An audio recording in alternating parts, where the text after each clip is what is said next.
You use Gmail, Google Maps, Google Search, Google Calendar, Google Docs.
tu día bien. ¡Abuelita!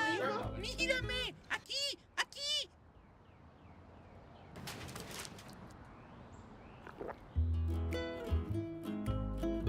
Ricas horneadas o crudas. Meet your business dream team. Intuit's accounting agent and finance agent are here to help. And you'll have access to trusted experts if you need them. So you can save time on books, taxes, and payroll. And make smarter, more profitable decisions.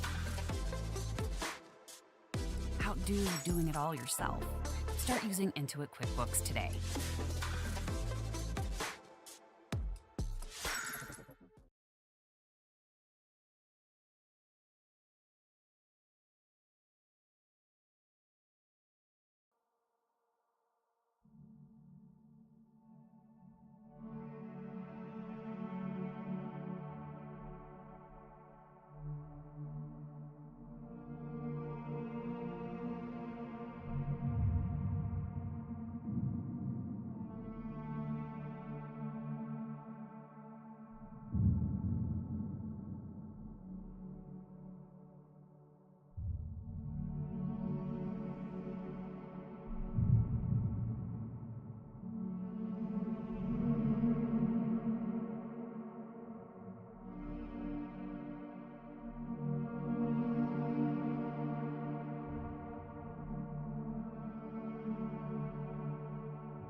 Alright, everybody, welcome back to the stream. Welcome to the stream. Hope you enjoy it. That's right, today is the return of Terrifying Thursdays. Because I haven't done that in a hot minute. Oh, it's too loud. Oh, that should be good. Alright. Just gonna start doing this in case someone joins at a certain point. We'll wait for the song playlist to loop back. Of course, there's an ad. And boop. Alright. Alright, time to move all this stuff out of the way. Because the stream's starting. should probably start advertising my Discord server on the streams. Alright. Alright, everybody, welcome back to the streams. How are you doing? How's your day been going? Someone just joined the stream. Hello, welcome to the stream. Hopefully you enjoy it. Alright, how's your day been going? I'm a bit sick right now, but at this moment, I'm not deathly sick, so we're good to go streaming. Yep. Terrifying Thursdays has returned once more. And the reason why there hasn't been a Terrifying Thursdays in a while, nor any streams in general in a while, and why there wasn't a Terrifying Thursdays on the 26th of June is because I'm just like busy with family and, you know, stuff that I'm working on. But today marks the return for Terrifying Thursdays. I've also been thinking for a while on how to change the format for it. Because, you know, I've been thinking that if I just keep on doing, like, looking at, like, scary videos like ghosts and monster footage, I'm just gonna eventually run out of the good stuff and just be left off on this music's too loud.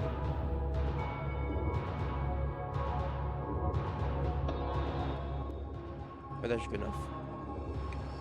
Anyways, if I just keep looking at ghosts and monster footage, I'm just gonna run out of the good stuff and just be left with all the not to be rude, but like not like the best monster footage, like it's like obviously faked and stuff like that. So I've been thinking, what if instead of just looking at monster and ghost footage, I also look at stuff like analog horror and shorter films on Terrifying Thursdays, just like spice it up a bit. And also to play horror games, not on every Terrifying Thursdays, but like once in a while we'll play a horror game on Terrifying Thursdays. And today is that day that we will be playing a horror game for the very first time on Terrifying Thursdays. Right. Let's look at the menu for today's episode. As you see here, so I've been thinking that if I'm gonna do if I decide that I want to play a horror game on Terrifying Thursdays, like instead of the usual 10 videos, I'm just gonna slice it down to 5, so that we have enough time to react to horror videos and play horror games. If that makes sense. Alright, anyways, we'll be starting off with 10 terrifying recordings of Paranormal Activity from the top 10s. Then, we're going to be reacting to some little analog horror video called Local 58 TV. You're on the fastest available route. And then, we got a horror short film called Ignore It. What is that? That's the Hand of Chernobog. And then we got a real-time asteroid impact EIS scenario, also known as the Emergency Alert System. Yeah. We also gotta include those in there too.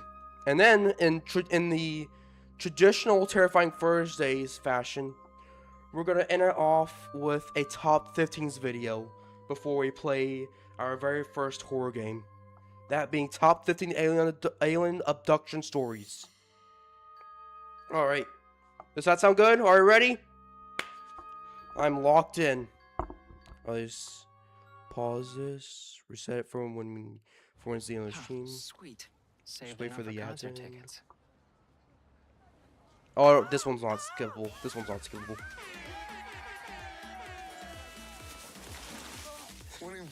Oh man, he got soaked. Alright. Why are you still using bots for your meetings? I'm not using bots. What are you accusing me? What are you accusing me of, ma'am? What are you talking about? I'll use bots for my Discord server. Alright. Let's begin. Top 10 terrifying recordings of Paranormal Activity. Our first scary video of the day. Also, I'm not going to tell you what the horror game is just yet. I want to keep it a surprise. But what I will tell you is that it's going to be a very famous horror game. Alright. Let's do this. The Top 10s presents... It's the girl from The Ring. What's she doing? Ma'am. Okay. Ma'am, that's not how you walk downstairs. Very staticky. 10 terrifying recordings of paranormal activity. Here we go. Number 10, Jimmy's World Grill and Bar. What? Located within a shopping mall in That the looks like a UK, good this bar, not popular gonna lie. restaurant has never really had any strange occurrences reported before, but certain members of the staff That looks like a good bar, not gonna lie. from this specific restaurant have said that sometimes when it's late at night, they do hear strange noises in certain parts of it. In 2013, however, something happened. This footage was taken from a security camera within the restaurant, and it shows a woman finishing her meal and walking away. Must have been a What good happens meal, not gonna next lie. can't be explained, and even another customer notices it. Check it out. What do they notice? Okay. It's just tables and chairs.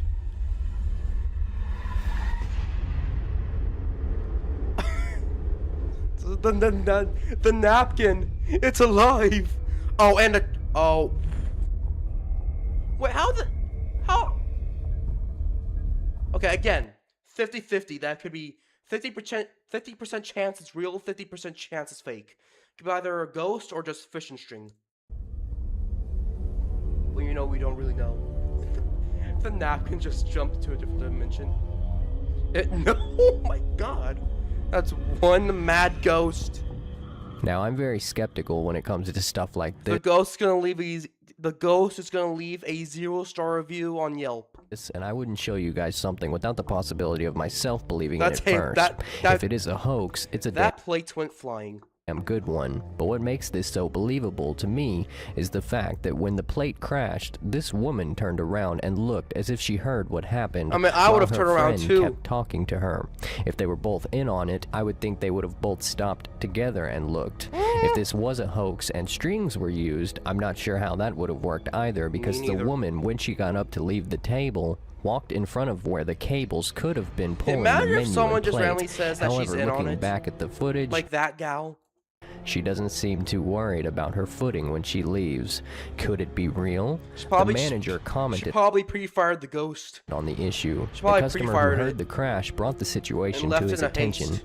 He says, "When we heard about the footage, we thought it was a setup and staff having a bit of fun. However, we have been assured that this wasn't the case, and on further Alright, good. inspection of the footage, we cannot explain how this happened. Is it a No staff mishap to be seen here. publicity stunt? The restaurant Could you already imagine? seems fairly popular. What do A you guys publicity think?" stunt. Number 9, Number The 9. Office Ghost. In 2012, in the city of The Manchester, office ghost. Is Dunder Mifflin being haunted? located within the UK, the Castlefield House office building on Liverpool Road That is had the something most strange office-looking happen on office the I've ever building's seen. security cameras. The clips show an empty office building coming alive at night around 3 a.m. as chairs and papers fly across the room, computers turn on and off, shadows glide across the walls, and something continuously jiggles It's the secret life of the office. door handle while it all happens, as if whatever it is trying to get out. The full duration of the footage is 5 minutes don't leave long, me so I here. can't show you guys everything, but you can find a link to the original video down in the description. For now, take a look at a piece of the footage with me and tell me what you Alright. guys believe. Alright. The secret life of the office. It's just the secret life of pets, but with office supplies. What the? Did they get hacked? Did the office get hacked? I want to be prepared. Don't think you're prepared enough. I think you need more preparation. Definitely more preparation. Because I definitely heard that. I heard something. Oh my god. It's like, let me out. It's hot in here. No, Billy, you're grounded. You stay in there. What is going on?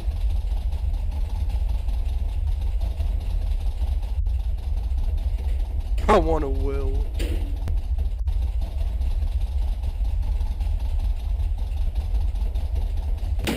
Shh. Oh my god.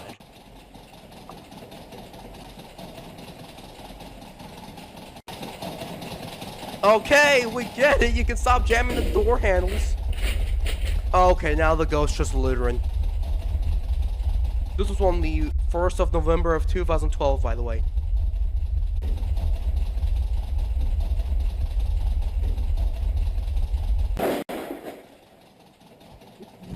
What's wrong with this? Why is it so mad? This Why is the building ghost is in mad? fact dubbed by the public as Manchester's most haunted office block, and it's I home to wonder dozens why. of companies, including several finance and PR firms. But it's highly debatable if the footage is real.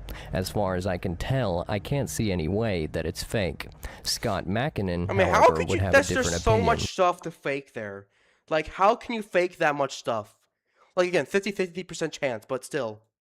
He runs Phoenix Paranormal Investigation from his home in Denton, UK, has for 20 plus years, and he believes the footage is fake.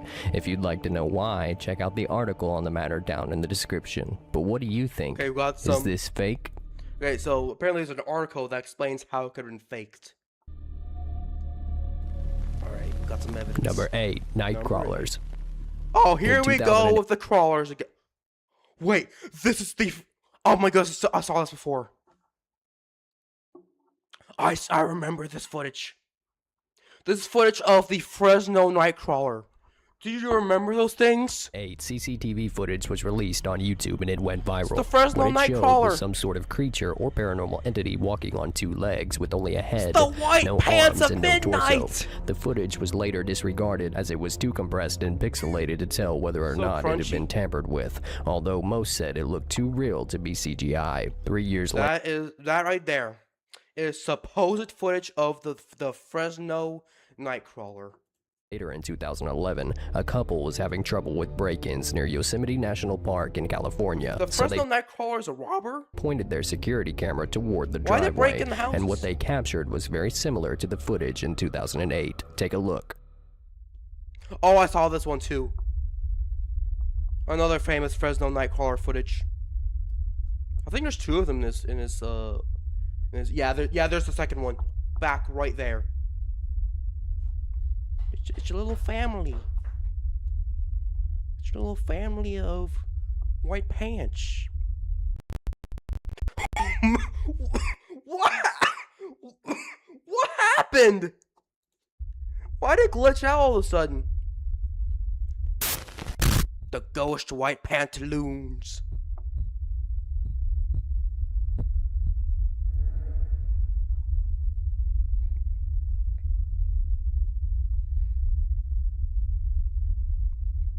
Hut 2, 3, 4. Still don't believe? Well, apparently these stick-like creatures had a link They made totem poles of the Fresno Nightcrawlers. Didn't know they had that much motion to have totem poles built based off of them. They got motion. Also, we're in Yosemite National Park. At the had a moment. link to ancient Native American Indians, as you can see carvings out of trees that were done by them hundreds of years ago. Now what do you think? Indians probably saw them. Wait. Number is it 7, the Indians? them carvings out of trees had a link to ancient Native American Indians, as you can see carvings out of trees that were done by them The Native Americans hundreds saw of them years too. ago. Now what do you think? Not Indians, Native Americans. I meant to say Native Americans, my bad. Anyways, number 7. the Horton Mine. The This what? next piece of footage was caught by a man named Frank, who is Wait, it's... that reminds me of my own creation, Curse of the Hornet Mines. Wait, there's actually a place called the Hornet's Mine? Is that what you called it? number 7, the Horton Mine. Horton, not Hornet. Alright, so we're not in Cobalt, we're somewhere else. This next piece of footage was caught by a man named Frank, who is an abandoned mine explorer that uploads all of his footage to his YouTube channel. It's another he one has of them cave explored over crawlers. 100 mines, but has never encountered anything as creepy as what he found in the abandoned Horton Mine located within Nevada. Not the Frank is not a Horton- paranormal investigator and never has Horton Mine? I'm already stuttering. been. He is used to the atmosphere of abandoned mines, but this one was different. Judging by his other videos, there's no there's reason lots to of believe random that this stuff in video there. was a hoax. The footage speaks for itself, so take a look. Alright. Why are there chains in there? Why is that one swinging I don't know so why that one violently? chain is swinging back there. That's what I'm saying. Don't know if you can see that in the video or not. Yeah, this mine definitely has a very spooky vibe to it. I can So tell. I'm gonna head back out and check out the other stuff that's here. This is just too wet. Too I muddy. don't blame you. I don't blame you. And obviously something is making the chains swing. So time to get the hell out of here. Yep. Now, if that wasn't weird enough, the following year, Frank went back to the Horton mine and ventured in deeper. What happens there's a big next, pipe whether in it's there? real or not, Is is that for you to mine shaft decide. back there? There's the ore pass with all the cascading water, and I hear the cascading water. Popping. what the fuck is that? Oh, nah. You get out there now. Who's in there with you? I don't know what that was, but there was a sudden blast of cold air, and I'm getting out of here. And a noise and someone talking. At least I think I was someone talking. And we're out there.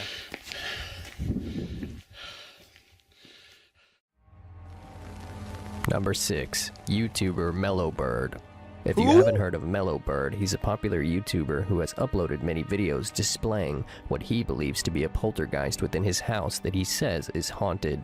In this Okay. video, you can see him sitting at his table with an Ouija board and an electromagnetic good field old detector, Ouija which is board. believed to tell when ghosts are near. The EMF detector spikes, and what happens next can't be explained. EMF. His videos seem too good to be true, but he has also made many videos debunking others' disbelief. Check out the footage and tell me what you think. Hi guys, happy Halloween. We're gonna try this again. Didn't work out too well last time. Of course he's using a Ouija board to contact the ghosts.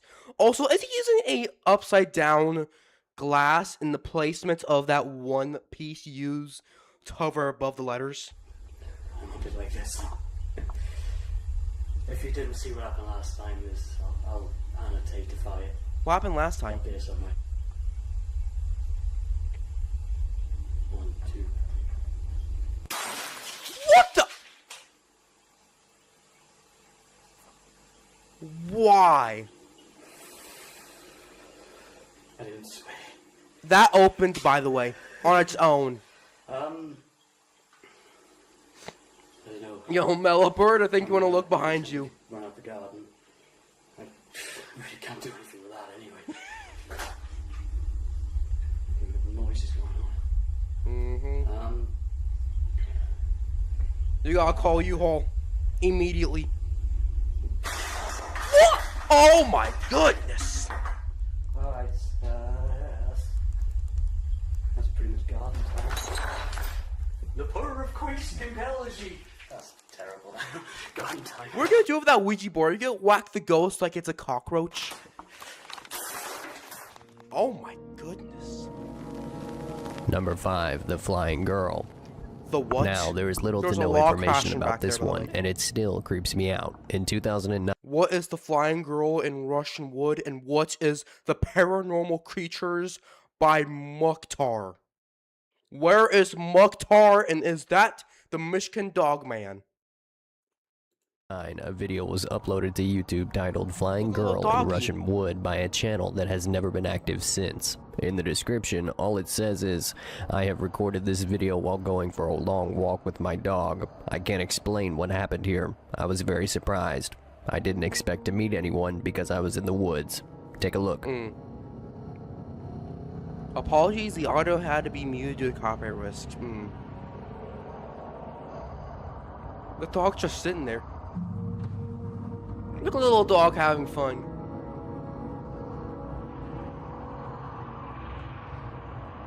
Is the girl gonna come flying in like... Is the girl gonna come flying in like Superman? Like, where is she? What the... What's going on? Oh my gosh. How is she floating? What in The Exorcist is going on? What? Why is she just flying up? Why is she just up? Why is she just up there? She's just up there. Like it's another Monday. She's... Okay, she's down. We're good. Yeah, I do not blame him for running. I do not blame him for running away.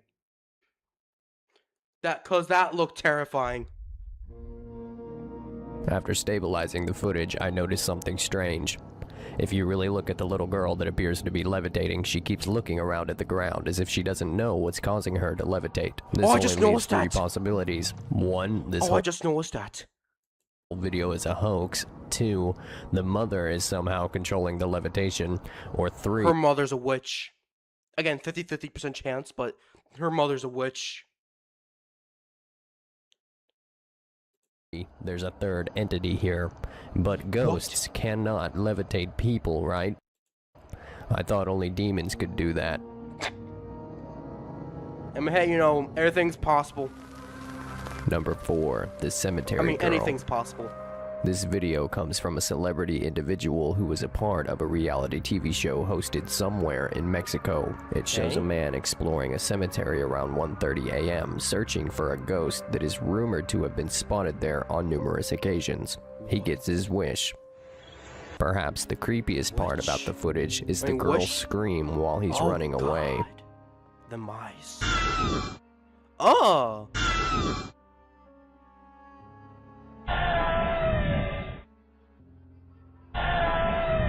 What is that scream? Okay, we're already at number 3. The body of a pig. Oh, I heard this thing. I've heard this thing. Is this talking about the Trevor Henderson of the same name? The Trevor Henderson creature of the same name? Or is it something different? 7. A video was posted to the internet by paranormal investigator Devin. Because if so, then that's obviously fake. Because Body of a Pig was, I'm pretty sure, was made by Trevor Henderson. Raymond. He doesn't say where the video was recorded other than a secret location somewhere in England, and he also refuses to say who he was with, claiming that his association with the group he investigated with ended due to reasons he cannot legally disclose. The video highlights an effect known as electronic voice phenomenon, or EVP, which are believed to be spirit voices captured on a recording device. Devin and his friend receive one. Well, it's coming through the old door, it's going to be a body in a minute. Well, a tramp with no teeth. East what, subway? East wing? The big red door of doom and despair. You get him.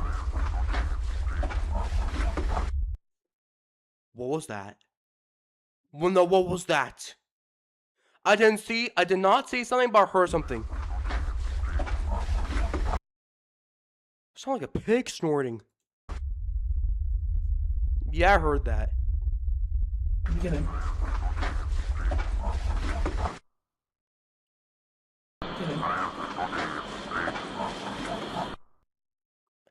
It even talks. Well, thanks for clarifying that you had a body of a pig. Not sure if that was very important, but, you know. Thank you for telling us either way. With processing and slow down.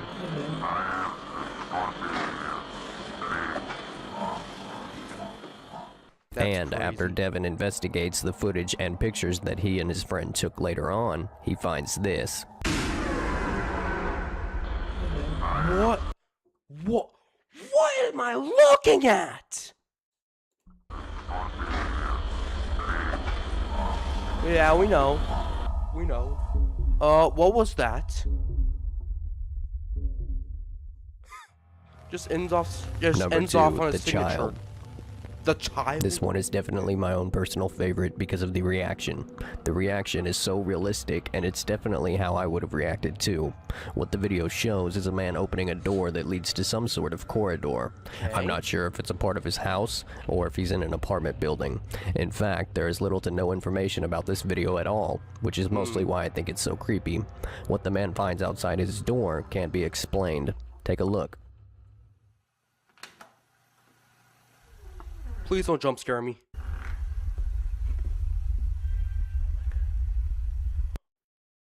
Is that the kid? Is that the ghost kid that he's talking about?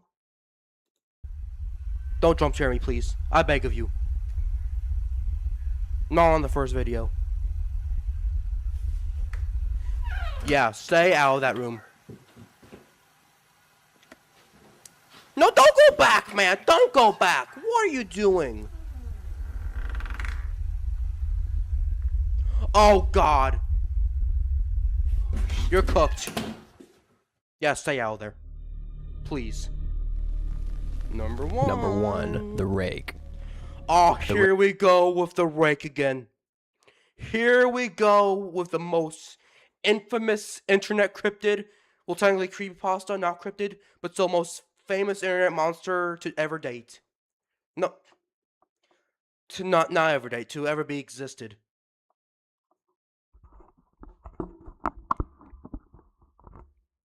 Again, I remember this little goober. The It rake. might be paranormal, or it might be a living animal. It is described by original reports as a naked man or large hairless dog of some sort with a body position that seems unnatural, as if it had been hit by a car. The creator of the original account of the rake is yet unknown. Look at that's some good artwork of the rake, by the way. Oh my goodness. Look at the rib, look at the spine just poking out of its back. Look at the eyes, man. Look at the little tail. According to accounts, the rake was written of on 4 different continents and was first described 4 in the 12th continents? It's international? century, around 1100 to 1200 AD, but provides actual testimony from the year 1691 at the earliest. A mariner's log from 1691 says, "He came to me in my sleep. From the foot of my bed I felt a sensation. He took everything. We must return to England. We shall not return here again at the request of the rake." The next earliest is an account from the It attacked a British man. That's 1800s, where it cites a Spanish journal entry describing it as having hollow eyes. Following that is a 1964 suicide note mentioning the rake. Oh, okay. That things just got dark. Things just got dark. And the accounts go on. Suppose As I prepare to take my life, I feel it's necessary to a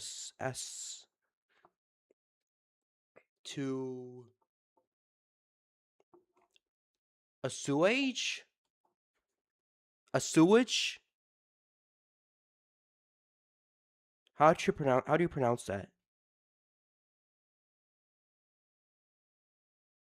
How do you pronounce that word? Hold on, let me look it real quick. Assuage. Alright. Thank you, Safari. Assuage. I feel it necessary to assuage any guilt or pain I have introduced through this act. It is not the fault of anyone other than him. For once I awoke and felt his presence. And once I awoke and saw his form, once again I awoke and heard his voice, and looked into his eyes. I cannot sleep without fear of what I might next awake to experience. I cannot ever wake. Goodbye. That's scary and depressing. That's insane. Dearest Lenny, I have prayed for you. He spoke your name. Who's Lenny and how does the rake know him? supposedly the rake lives within dense forests. This theory came about when a man left his camera in a forest in Louisiana. When he returned, the camera had been destroyed. Here it is, the famous rake the photo. Why did I fumble up with that? The famous photo itself of the rake and all of its noir glory.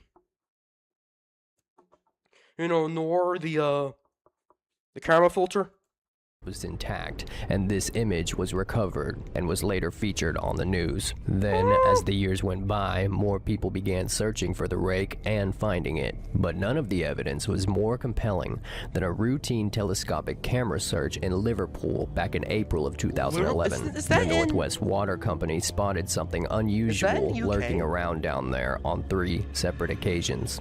Take a look. Okay. What the? What was that? That rake's fast as Usain Bolt. Oh, wait a minute. Wasn't this faked? Wasn't this faked? I think I heard somewhere that this was faked. It's like a promotional stunt of some magnitude. Look at them eyes. Ain't there two of them this? Or it's just this one? It's probably just that one. Oh God. Meow.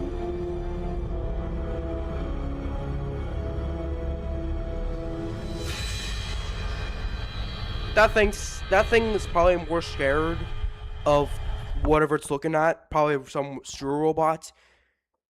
Then it's probably more scared. It's probably as scared as you are of it, because it saw the robot and it just get out of the way. What happened? Don't jump scare me, please. Thank you guys so much for watching. Oh, look, it's the Aurora Borealis. Alright. That's the end of the first video of today's Terrifying Thursdays. Now we move on to Local 5858 TV. You are on the fastest available route, and apparently this is an analog horror video.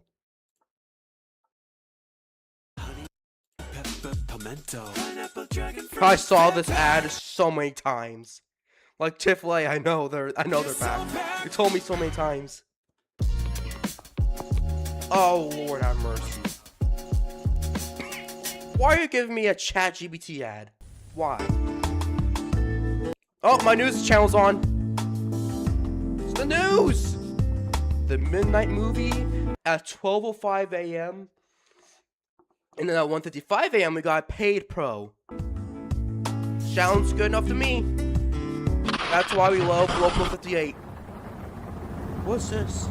Proceed to the highlighted route. Okay. Continue on Holbrook Park Drive. What is this? 500 feet, turn right onto North 38th Street. You will arrive at your destination in 2 hours and 28 minutes. Got it. Sounds good to me. Sounds good to me. Turn right onto North 38th Street. Alright, you're the boss. You're the boss, Siri. In a quarter mile, turn left onto Merritt Parkway. You are on the fastest available route. Good here. What the? Turn left onto Merritt Parkway, then take the on-ramp to Highway 114 North. Alright. Well, these are some good directions. Traffic ahead. We're on the road again. We're on the road in 10 again. miles, take exit 17, then turn right onto Quarry Utility Road South. Got it. You are on the fastest. Man, it's thundering like crazy.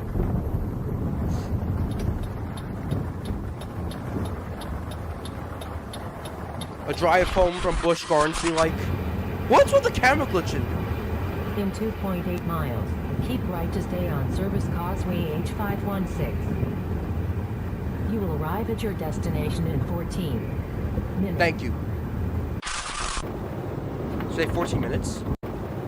Minutes. Alright, yeah, she did.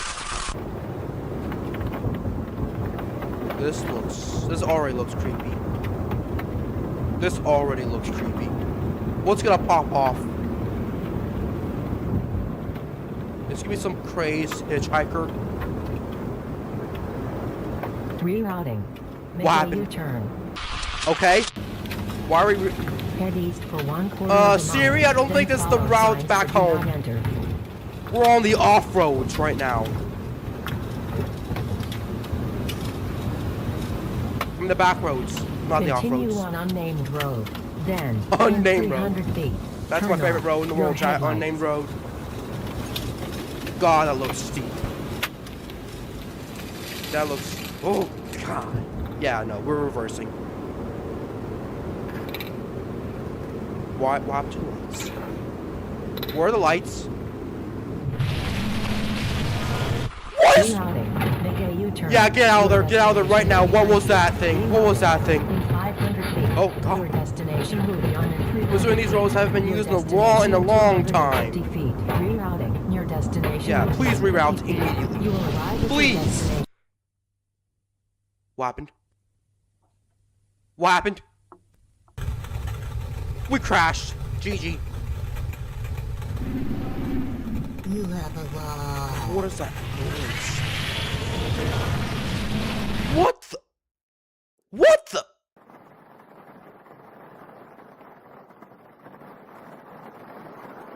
Okay, we're back on the road. W analog horror video. What was that creature? What was that thing?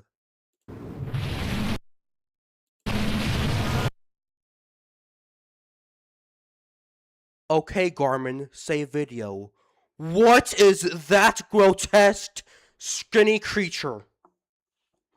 Is that an alien? Why does it kind of remind me of Siren Head? Alright, well, that was Local 58.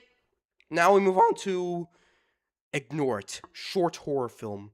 And it's award-winning too. From Grimoire Horror. At Wawa from 2 to 6 p.m., get any size icy or Coca-Cola Freestyle drink for $1. Wawa. Any flavor. Alright. Here we go. Ignore it. What do you want me to ignore exactly? Okay, so we got a kid playing on his Game Boy. Here comes his father. Justin. Yeah? I want you to listen to me very carefully. Serious talk. The woman is back. The who? Hey, you remember the rules. You must ignore her as much as possible. All right? Who is the woman? Just like last time. Don't look at her. Don't even think about her. Oh, God. Hey, look at me. I promise she's gonna leave. But only if you pretend she isn't there. Is there some context I'm missing? Cause who is the Promise woman? me. Okay, I pinky promise you. Okay. What's Let's join going your on? mom and Emily downstairs for dinner. Alright. And the woman as well. Now stay focused. Be quiet, McAfee.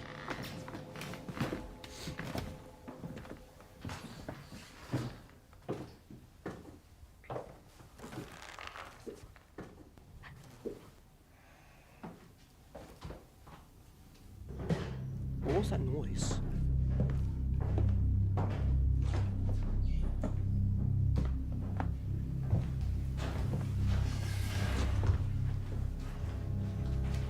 Dinner time. They know something's up. What are they having? Is that lasagna? Is that some good old lasagna? Is that what they're having for dinner? Some lasagna and some salad? I see some pasta and greens. Or is the red stuff beans? Go ahead, eat your food. I hear some rustling already. Hey, hey, he said ignore it. Listen to the rules, he said ignore it. Emily, how did your algebra test go today? I think I passed. She sounds traumatized. Oh, Lord. That's good, Em. That's good. Yeah, that's good. Very good. The dinner is, it's great. Yeah. Thank you. It's the woman, their Dad, I don't landlord. understand what's going on. Quiet, Justin. Pass me the salt. Why is she back? I said quiet! I mean, he said to ignore it. And it clearly sounds like you're not ignoring it. Oh, God. Why does it sound like it's getting closer?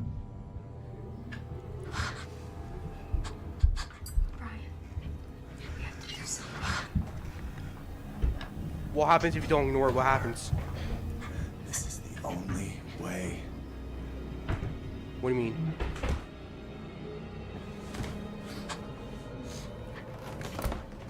Oh no. It's coming down the stairs.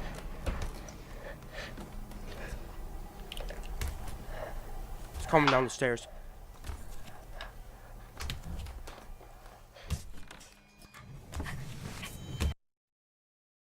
Who's that? Who is that? Yeah, no wonder why he wants to ignore it.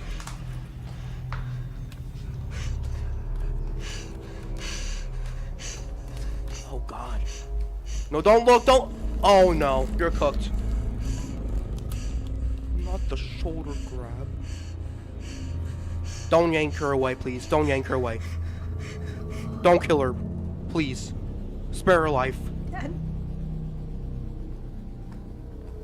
It's okay, honey. Just finish everything off your plate. Mm-hmm. What's the woman gonna do? Why is she Oh, nah.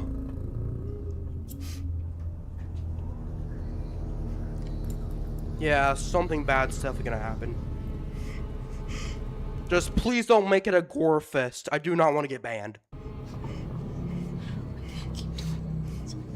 I can't keep doing this. I don't blame her. Yeah, you definitely cannot.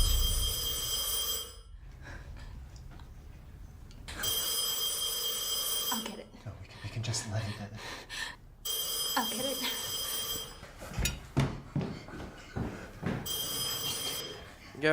Better hang that up. Better pick up the phone. Okay, good. Good.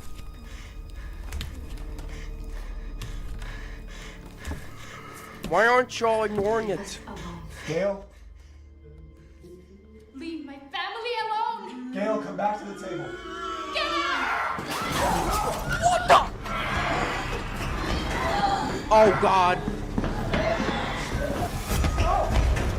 Oh, oh no. Oh no. Leave her alone! No! I'm afraid it's too late. Oh yeah, no, I hear gargling. It's definitely too late. It's too late. GG. She's a goner. GG. Justin, get back to the table! We get it, McAfee.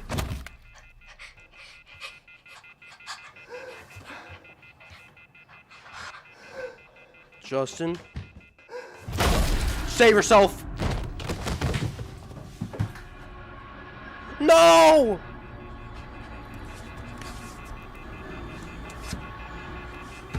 The monster revealed itself. Is it? Oh God, it is. Oh no. About to see the form of the. Never mind. Just ignore it. Mm-hmm. Name of the film. Oh no, he's looking at the reflection. What is that thing? Oh, you're dead. That was a good short film. Yo, W. Gomorrah Horror. Yo, that was a very intense horror film, not gonna lie. I mean, intense short horror film, but you know. Right now, next up on the agenda, Without Warning, a real-time asteroid impact EAS scenario, which stands for Let's be real. Emergency Alert Homeschooling System. isn't easy. So how does Florida Virtual School help? With Okay. By the way, remember, this is not real. What we're about to see is not real. Just putting that disclaimer out. All this is just a fictional scenario. K4 EAS.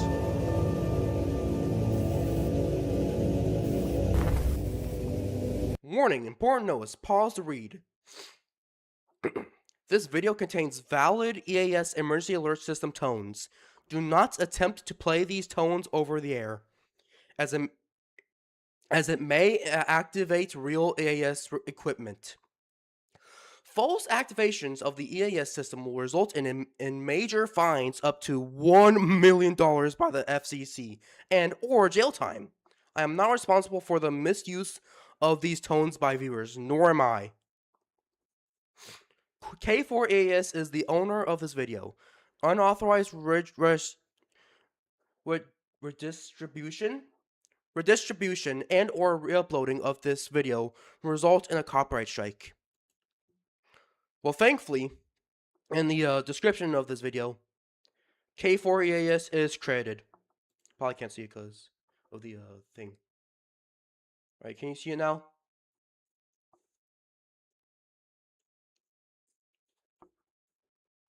Let me see if we can see it real quick.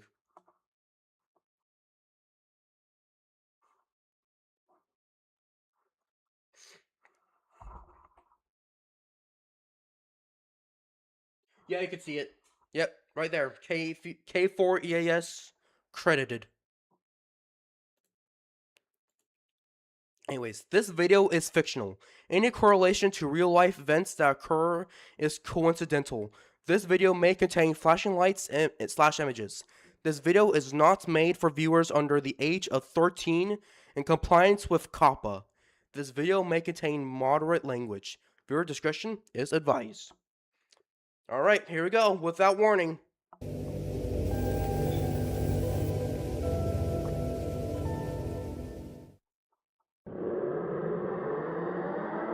There go the sirens! National alert. The emergency alert system has been activated. Stand by.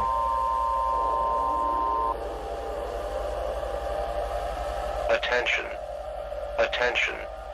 This is the emergency alert system. Oh boy. The emergency alert system has been activated nationwide due to a national emergency. This is It's not a weekly test this time. not a test. Repeat, this is not a test.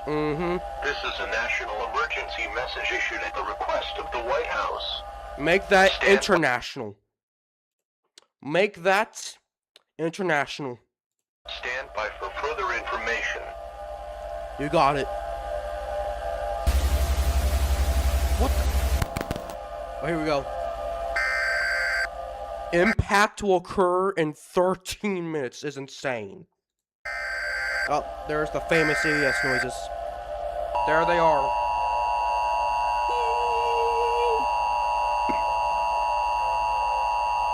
Could you imagine being in a situation like this, by the way?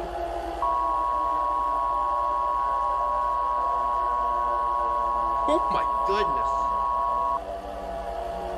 A This national message is emergency. transmitted at the request of the Federal Emergency Management Agency in conjunction with the White House and the National Aeronautics and Space Administration.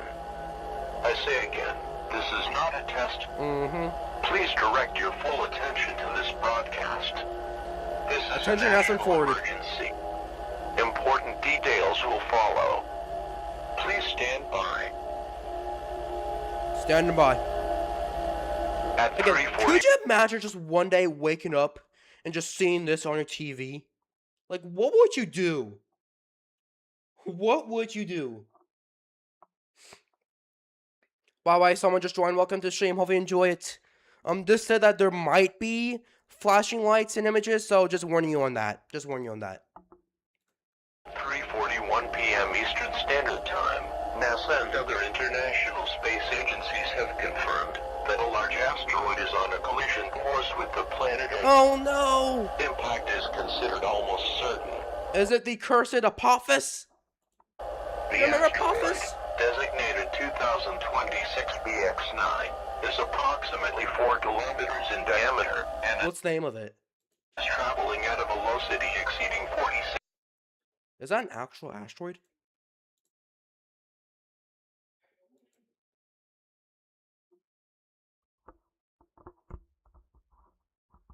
Hold on, let me go with this thing real quick.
Alright, we're back.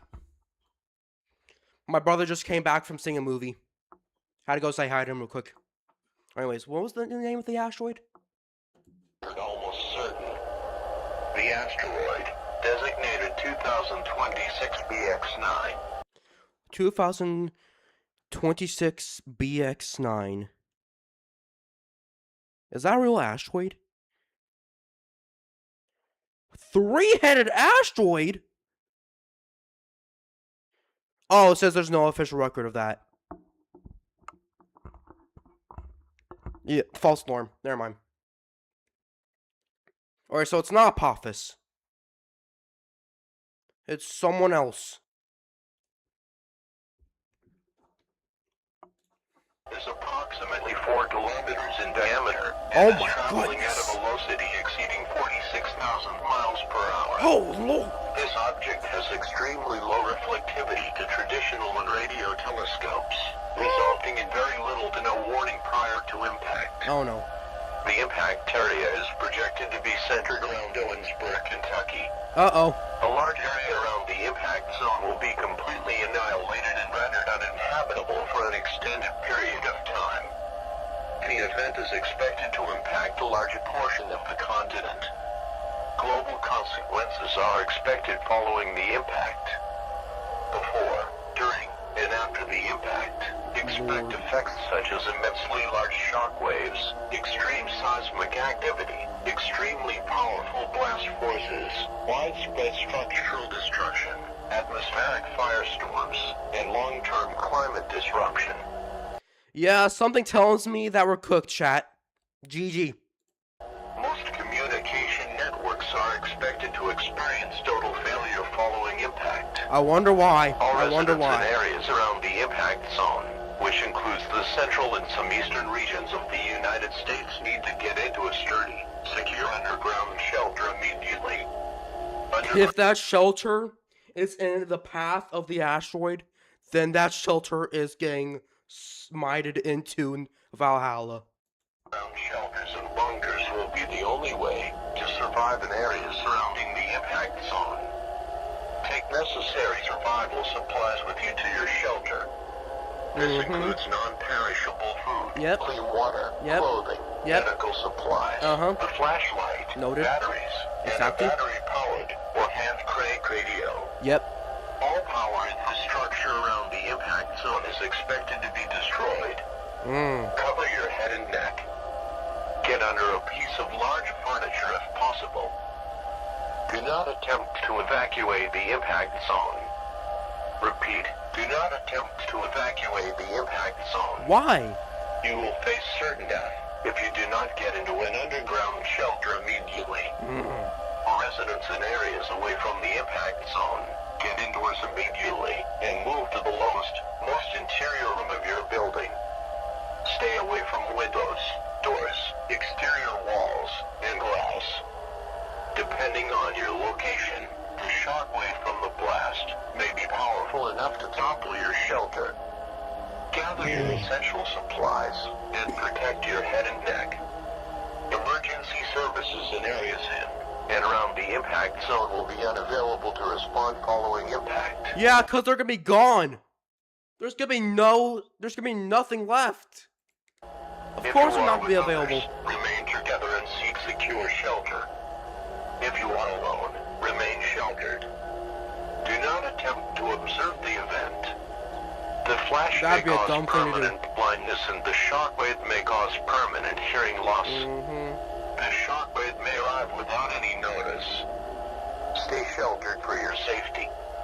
These instructions will repeat until impact occurs. The President of the United States will shortly speak on the air. Please stand by.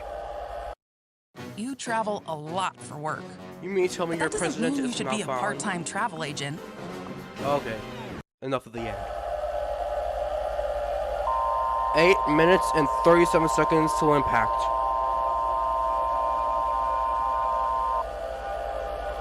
My fellow Americans, tonight, our nation faces an event unlike any in our history.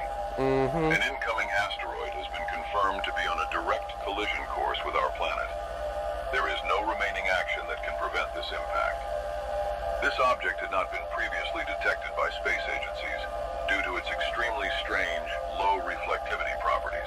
I'm assuming that's why this scenario is called Without Warning. In the minutes ahead, I ask you to do what Americans have always done in times of crisis.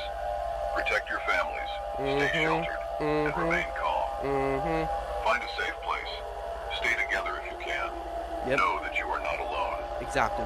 While we cannot stop what is coming, we can face it with courage, dignity, and care for one another. No matter what happens next, the story of humanity is not defined by how it ends, but by how it stood when the end approached. Listen to all the instructions given to you within this message. They give you the greatest chance of survival. God Thank you, bless Mr. President. God Thank bless you. your families, and God bless the United States of America. Thank you. 7 minutes and 19 seconds till to the impact.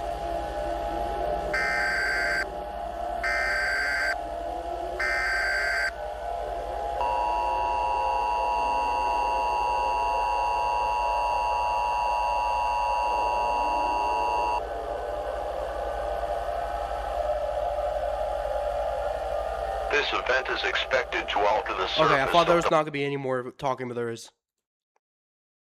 Gotta hear every single inch of dialogue for this to make sense. the surface of the planet. Large-scale infrastructure loss is unavoidable. You may feel ground tremors prior to impact. Take shelter now.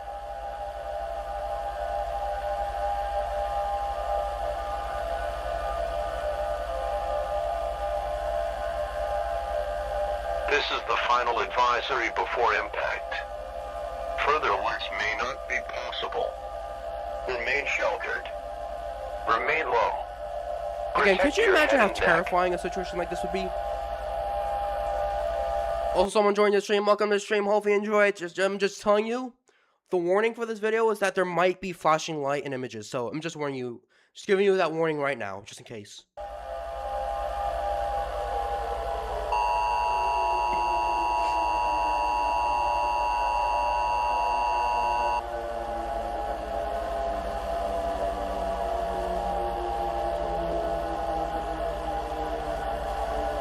Time until impact.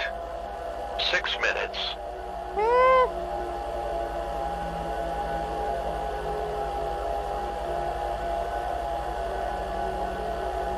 Includes the central. There's more. All residents in areas around the impact zone, which includes the central and some eastern regions of the United States, need to get into a sturdy. Oh, it's crashing into the United States. Underground GG. shelters and bunkers will be the only way to survive in areas surrounding the impact zone. Take necessary survival supplies with you to your shelter. This includes non-perishable food, clean water, clothing, medical supplies, a flashlight, batteries, and a battery-powered or hand-crank radio. All power infrastructure around the impact zone is expected to be destroyed. Cover your head and neck. Get under a piece of large furniture if possible. Do not attempt to evacuate the impact zone. I mean, it's likely impossible to do so. To evacuate the impact zone. You might as well hunker on the ground Certain death if you do not get and into wait it out. ground shelter immediately. Residents in areas away from the impact zone, get indoors immediately and move to the most interior room of your building. Stay away from windows, doors, exterior walls, and glass. Depending on your location, the shockwave from the blast may be powerful enough to topple your shelter. Gather your essential supplies and protect your head and neck.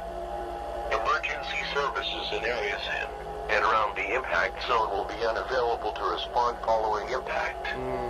If you are with Again, others, they're gonna be remain dead. together and seek secure That's shelter. why.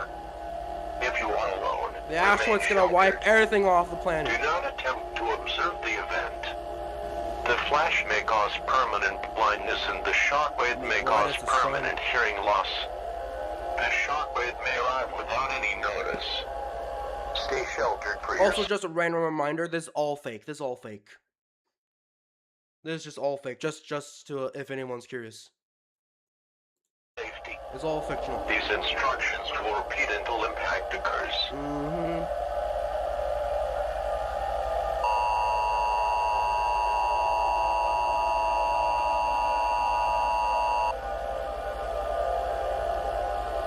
An impact event is imminent.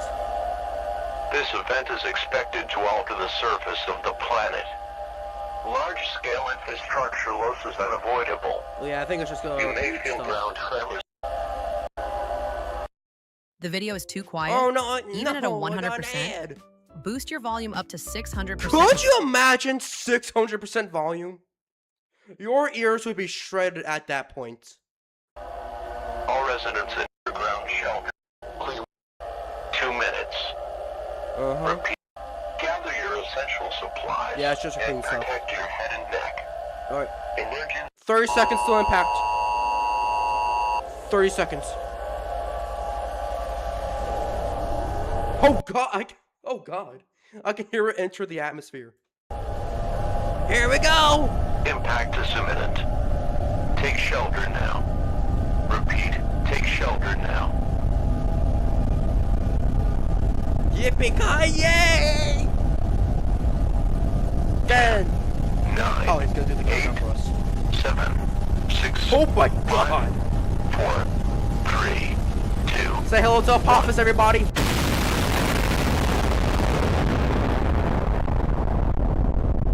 My god. My ears have been blessed.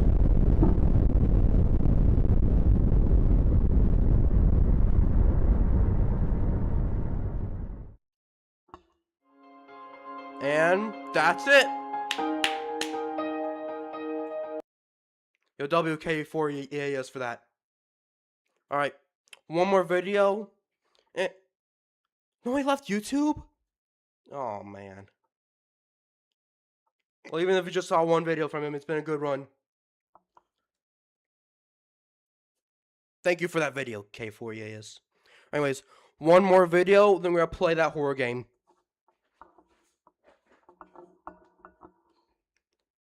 A near hour video from Top 15's Top 15 Alien Abduction Stories.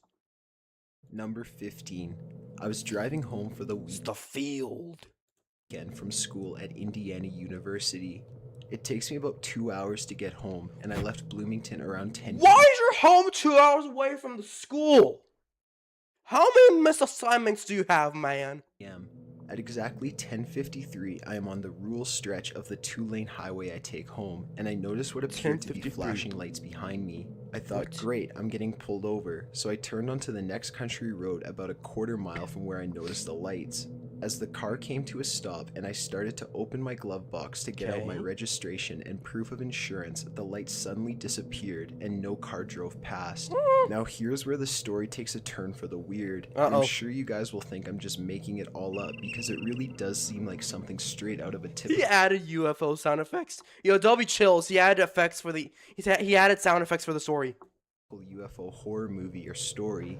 The electronics in my car started to go haywire. The radio was randomly changing stations while the volume kept going up or down while the dome light and headlights started to flicker and turn off tweaking, and back man. on. Your This car's was tweaking. at 10:56 p.m.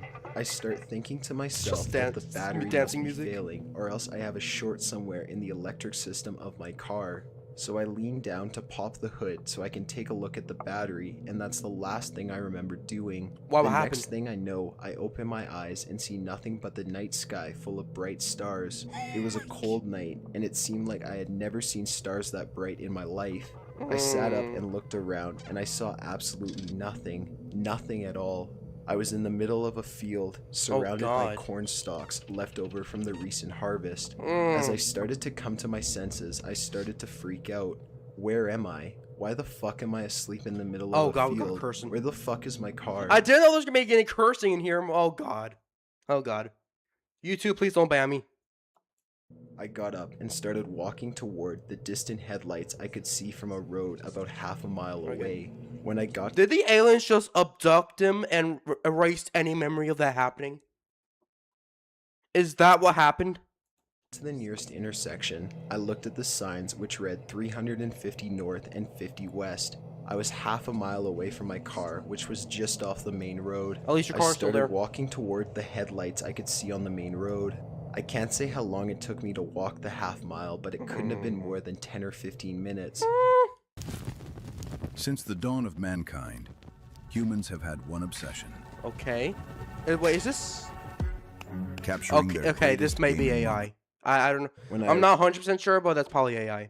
Arrived at my car, all the lights were out. My battery had died, which struck me as odd because I couldn't have been gone for that long. The aliens I looked at my carjacked phone, him. which was sitting on the passenger seat, and the time was 2:17 a.m. Over 3 hours had 2:17. passed since I turned off onto the side road for the Jesus. flashing lights behind me. I remember sitting in my car completely The dumbfounded. aliens were wondering what the hell had just happened to me. aliens were probing him for a long time. 17 a.m. Over 3 hours had passed since I turned off onto the side road for the flashing lights behind me. I remember sitting in my car completely dumbfounded, wondering what the hell had just happened to me. After about half an hour of just sitting there, I remembered that my battery was dead, so I got on my phone and called AAA to come out and give me a jump. It took about an hour for Please don't bait the AAA dudes to the aliens. Accidentally. Not on purpose, just accidentally. Imagine the aliens just see some AAA workers next to your car like, oh boy, more humans to probe! them to get Could you out to me imagine? since I was That'd a be good insane. distance away from the nearest town, during which time I just sat in silence, running through the possible scenarios in my head concerning what had just happened. To this day, I couldn't tell you what really happened to me that night. All I know is I can't think of any plausible explanation as to why I woke up over half a mile away from my car in the middle of a cornfield more than 3 hours after I had stopped. I have only shared this story with one other person, my uncle. I'm sure people would either look at me like I'm crazy or they would call bullshit on the whole story. Let me guess, your uncle thinks differently. And I can't blame them. If someone came to me with a story like that so closely mirrors the stereotypical encounter story, I probably wouldn't believe them either. Number 14. My mom tells a story of her and her... What is going on here? There's some dudes just laying on a table and there's aliens just looking at him. Why are you looking in so much pain? What's happening? What are the aliens doing to him? This is insane. Friend. Let's call her friend Lisa. All When right. my mom and Lisa were teenagers, they were up on the roof of Lisa's house, and they see a bright light in the sky. Next thing they know, the light is gone. Thing is, they think they've been on the roof for like 15 minutes, but something like 3 hours passed. Oh god. Mom doesn't remember anything about what happened during that time, and Lisa simply refuses to talk about it. She would answer my mom with things like, I don't know, and just drop it for a long time. So a couple of months later, Mom moves away and loses contact with Lisa for about 10 years. She Can you blame Lisa for what happened to her? She got abducted by aliens and got her memory erased of anything that makes her remember that event. Meets with her again and immediately notices that something is odd about Lisa. Lisa appeared very distant to her, with a very dreamy demeanor, like she was really happy and at peace for no good reason. After they talk for a bit, Lisa brings up the incident on the roof. Mom says she doesn't really remember anything about it, but Lisa remembers. She remembers everything. She said at first it was all in bits and pieces and she couldn't remember any of it clearly. She was confused and scared and wanted to avoid discussing it.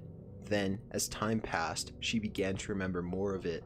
She remembers it all clearly, and she remembers the other 3 times she was abducted after that clearly as well. At first, they paralyzed her somehow, and did all sorts of invasive experiments on her. But, by the most recent time, they stopped probing her and began to talk with her. They didn't speak English or any other human language. I mean, I assume they won't speak English or any other human language. I assume they'd be speaking them alien languages. But she could understand everything they said. How? It's like Groot whenever he talks in Guardians of the Galaxy. Like all he just says is "I am Groot," and and everybody around him just magically understands what he's saying.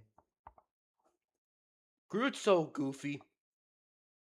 That's why everybody loves him. That's why everybody loves Groot.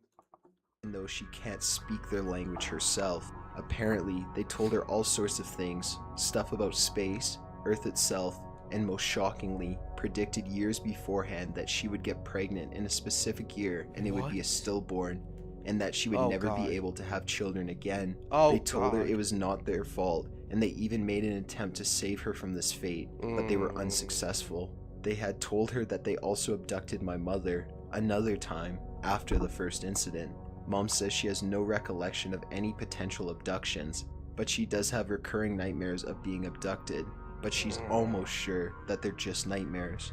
Anyway, Lisa tells Mom that every time she speaks with them, she comes to understand the truth more and more. When Mom inquires what the truth is, Lisa just says, "You will know eventually." And she says once she had learned of the truth, then everything became wonderful. Mom had seen her a few more times over the years. We live in another state from her, and she apparently has a pretty normal life and doesn't obsess over alien stuff like some supposed alien abductees do. She only ever brings it up in passing, not like it's a central part of her daily life. Number 13. Okay, here it goes. Is that the Phoenix Lights? What are the lights doing? Is that the Phoenix Lights? Okay, it's probably not Phoenix Lights because it's not a triangle formation, not a wing formation. But it kind of looks like the Phoenix Lights. Well, it was similar to the Phoenix Lights. The first time I had ever seen anything, I was 7 in Houston, Texas. I used to like to climb on the top of my mom's Suburban in the driveway and stare at the stars. One night, I saw an intensely bright floating light over the tree line, probably about half a mile away. I hollered, but no one came to see it. I did not see anything else until March of 2008. This experience happened between the 10th and the 15th, but I still can't give a specific date because I was up for 4 days trying to come up with some explanation to satisfy what I had seen. This was in Tuscaloosa, Alabama. My mother lived in a garden home community, all houses the same size, all one story, and you had great visibility distance-wise. I walked out to my buddy's place at exactly 4 a.m. to a bright starry night. When I walked out, something caught my eye to the left of me. I looked over and saw a bright blue, yellow, green, white. Are you a Roblox fanatic? Not anymore. Microsoft Rewards has a brand new way for you. Not after what happened. Red. Also, what were the lights? Something caught my eye to the left of me. Do you see the Chaos Emeralds? I looked over and saw a bright blue, yellow, green, white, red, orange, strobing light floating silently to the left. All 6 lights. I stood in awe at it and did not want to grab anyone because I didn't want to miss anything. Oh no, he's getting hypnotized. GG. Yep, that's how they get you. They hypnotize you. Or at least that's what happened in this story. At least that's how they get you. They hypnotize you. Is what a conspiracy theorist would say. They hypnotize you and then put probes in your mouth. They probe your mouth. Watched as it passed in front of the moon, behind my friend's place, and I saw the outline of the craft. It was a teardrop, sunflower seed type shape, and the craft seemed to have the lights being transmitted from the top half of it. It was almost as if it was transmitting some type of light pattern upward. It also had a dark, thin, smooth line of exhaust that disappeared 50 to 75 feet behind it. This all occurred no less than 400 yards away from me. After it passed the moon, I ran inside and grabbed someone. He saw it, but it was too far away to make out what it was. I went home, which was only a few blocks away, and looked out of the driveway. I went home, which was only a few blocks away, and looked out from the driveway, the same direction the first craft had come from. I saw 2 dim white lights slowly coming over the horizon at a slow pace heading towards me. I then ran inside. They saw you. GG, they saw you. You're cooked. Grabbed my mother out of bed. We stood there for about 20 minutes while 5 separate crafts flew over us. First came 2, then 2, then 1. It's the Roswell Air Show. About 6 or 7 minutes apart from each other, maybe going 20 miles per hour, maybe 200 feet up, completely silent.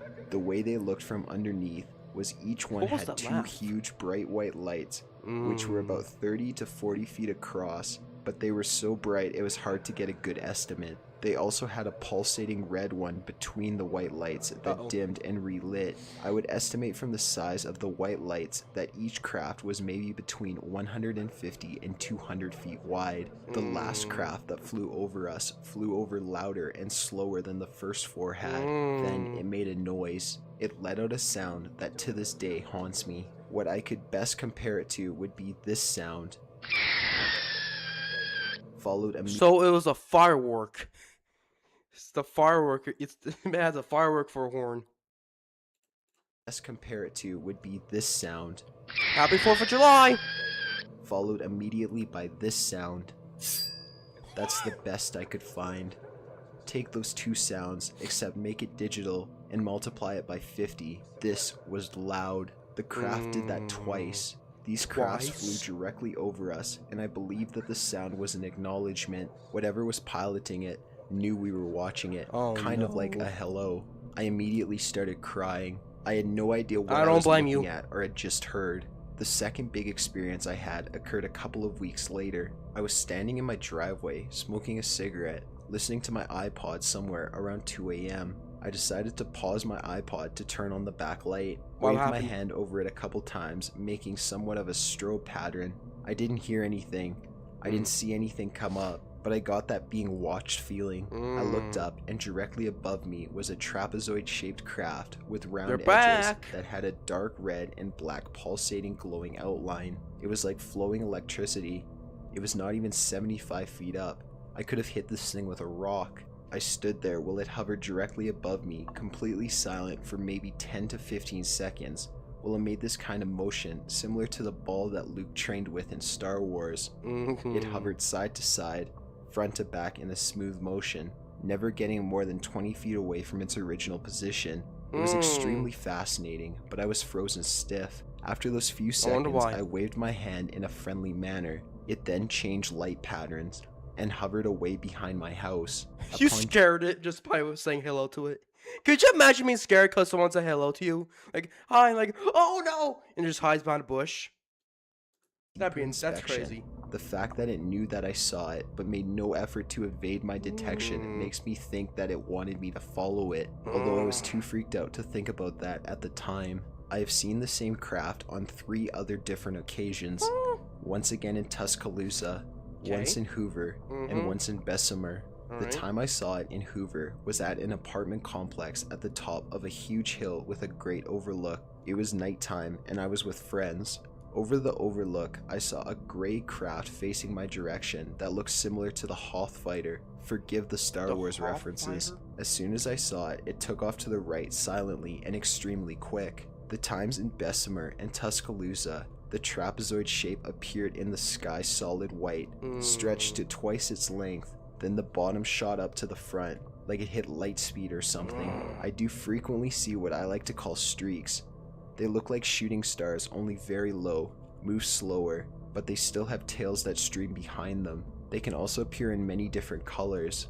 One strange story is one night when I had a dream in Tuscaloosa. In the dream, I couldn't see or hear anything, but I could feel things. I was laying on something cold, and I felt what seemed like rubber between my legs around my junk. It seemed very strange to me since I... Whoa, whoa, whoa, whoa, whoa, whoa, whoa, whoa, whoa, whoa. Whoa! Excuse me? I think you gotta take those aliens to court.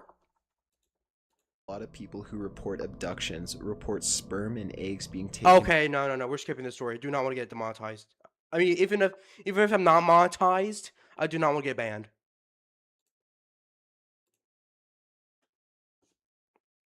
Come on, play. Energizer Ultimate Child Shield is the world's only coin lithium battery that prevents burning if swallowed. W Energizer. Knock, knock. Hi there.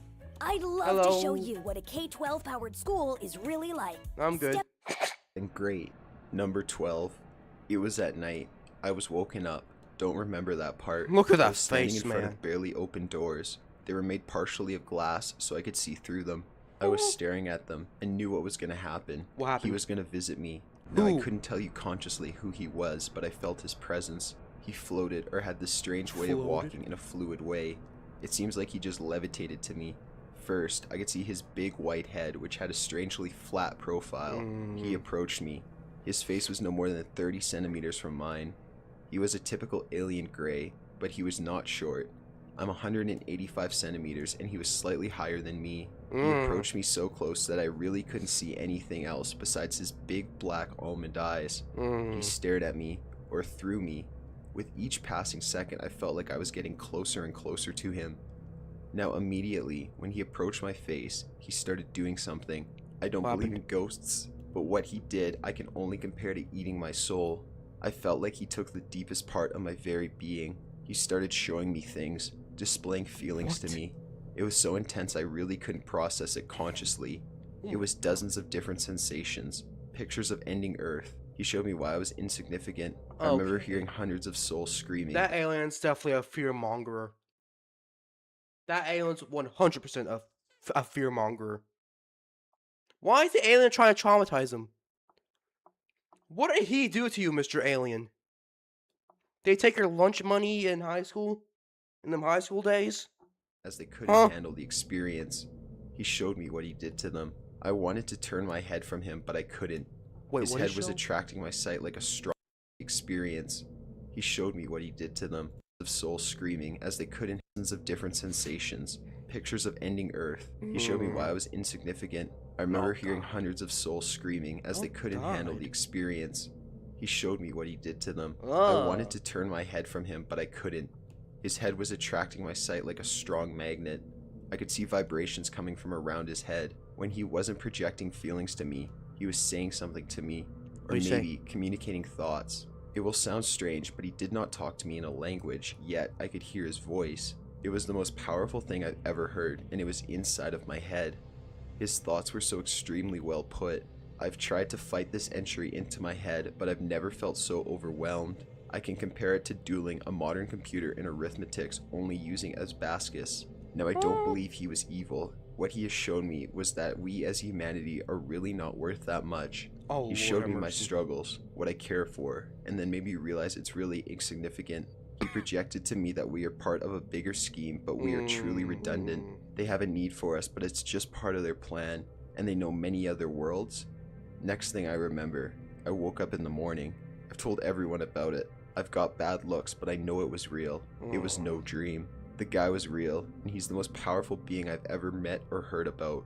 I haven't even seen such a powerful creature in any movie. He projected omnipotence and a deep sense of knowing. What I also remember is that there were other beings like him, but they weren't really separate. They either were different avatars of him, or they formed a collective consciousness or had one purpose in mind. What I don't understand is why visit me and do these things.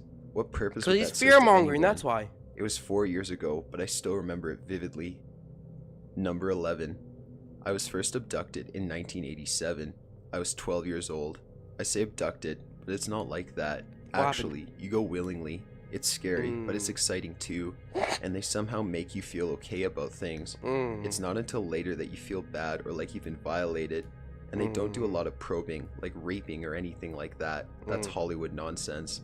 They look inside of course it's Hollywood nonsense. Of course Hollywood exaggerates stuff like that. Sometimes, but they have machines to do it. Of course there was exaggerated alien abduction. Not really machines, but it's like a room where things get done and the walls are. It's hard to explain. So just imagine that the walls are kind of like x-ray machines. Okay. That's the easiest way to describe it. Alright. Sometimes there would be others there, and they would be looking into them, or they'd put them under and cut them open, but not usually. They took tissue samples from all of us, I think, and they never put you under or give you any anesthetic or anything. They just poke you. With like those things they take samples of the ocean floor, like that, but really small. They pull out chunks of you. It's usually done on the butt or on the lower back. Mostly they just talked with me, just questions, and they'd show me things like television shows, and they'd ask me questions about them. Wait a minute. Are aliens just doctors? You mean to tell me you just went to a cosmic horror doctor's appointment? Is that what you're telling me? I think the walls measure our reaction to things too, same as they take x-rays. I don't know that, but it's a feeling I got. They never let you ask questions about what they are doing. Even once I got friendly with a few of them, they just do not like it when you ask them questions. They hate it. You can't understand their language. It just sounds like, I'm positive that we'll never be able to communicate with them in their language. I should mention that these are the grays you hear about, except they aren't gray. They are sort of beige, and they're clothed anyway. They aren't naked. I don't know if there are others. People say that they are, but I've only ever met these.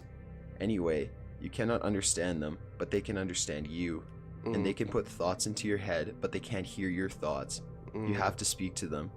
They cannot hear very well, or else they are not good at understanding English, so you had to speak loudly and slowly. Got it. I don't know if they understand other languages, but I'm pretty sure they would. They're interested in all of us and everything that goes on. They like a lot about our culture too. They like some of our music. Bluegrass cool. is their favorite so far I've seen. They like it a lot. Wait, They what's your love favorite? that African instrument that culture too. They like some of our music. Bluegrass is their favorite so far I've seen. Okay. They like it a lot. They love that African instrument that looks like a gourd with 13 strings. Love it. But they cannot stand horns or horn music, so they hate classical music and jazz.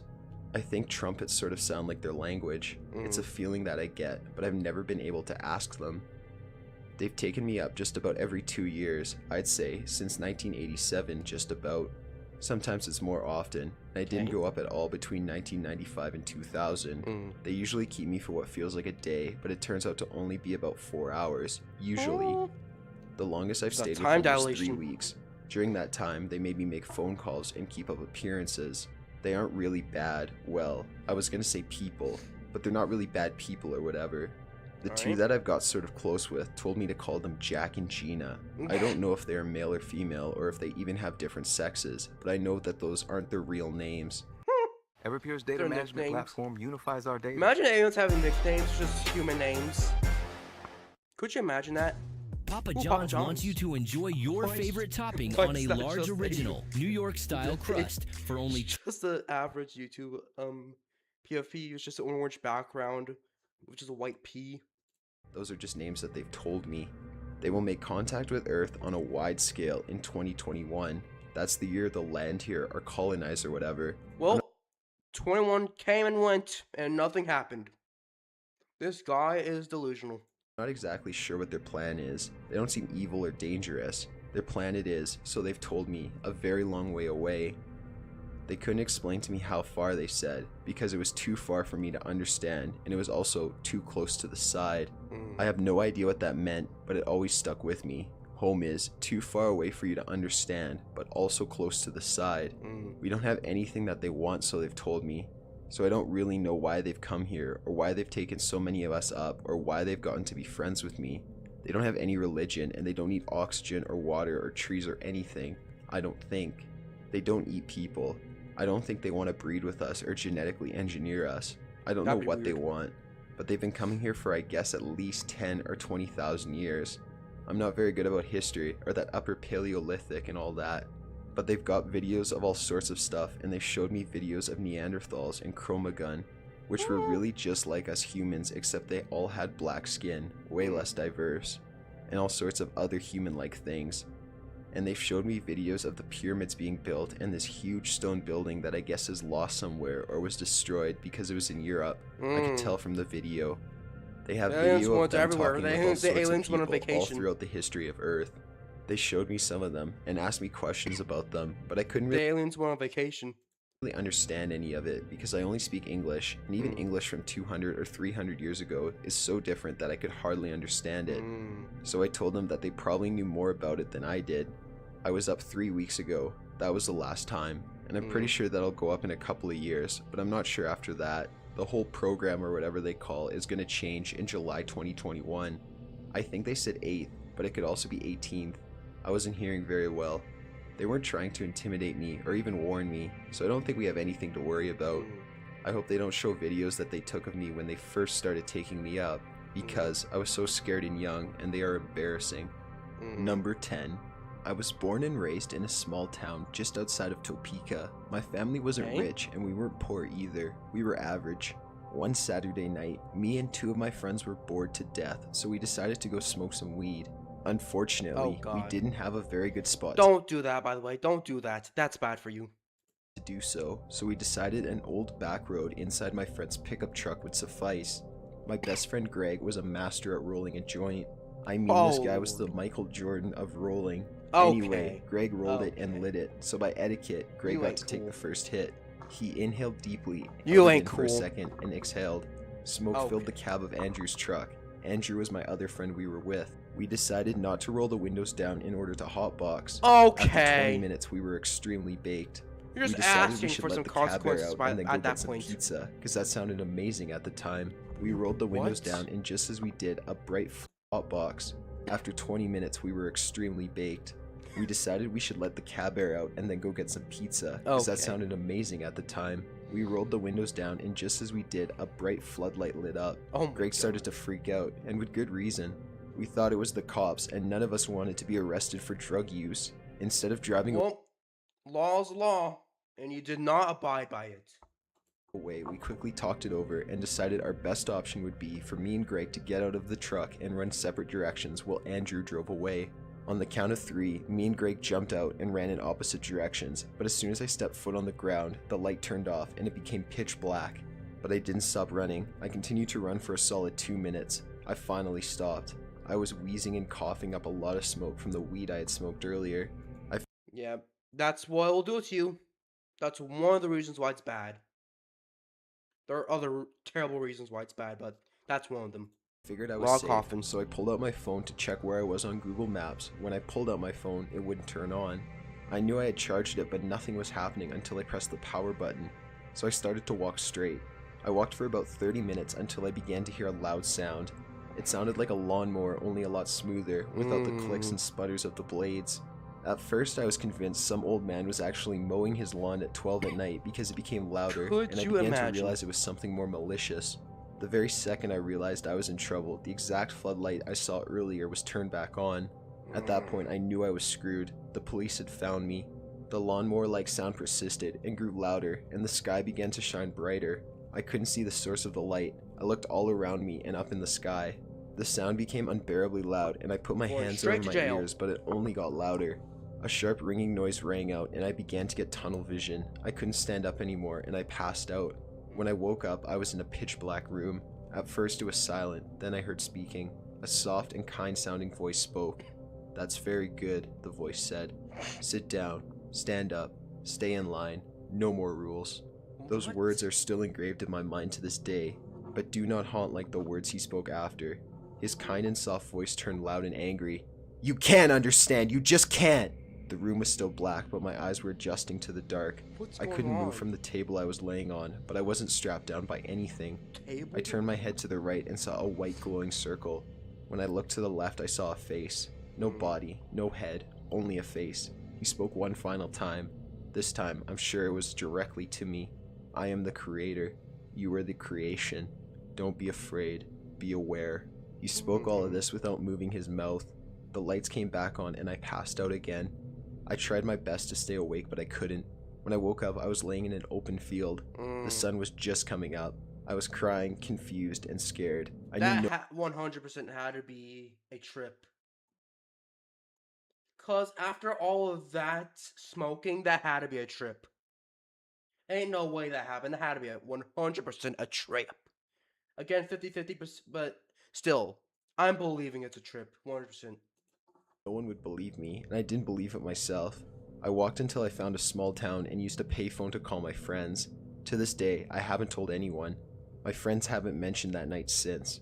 We don't really hang out anymore, and I spend most of my days inside, afraid and alone. I can't tell anyone because they will think I'm lying, or crazy, or both. Number 9. Well, I'll tell you this story, but keep— What are you doing to Grandma?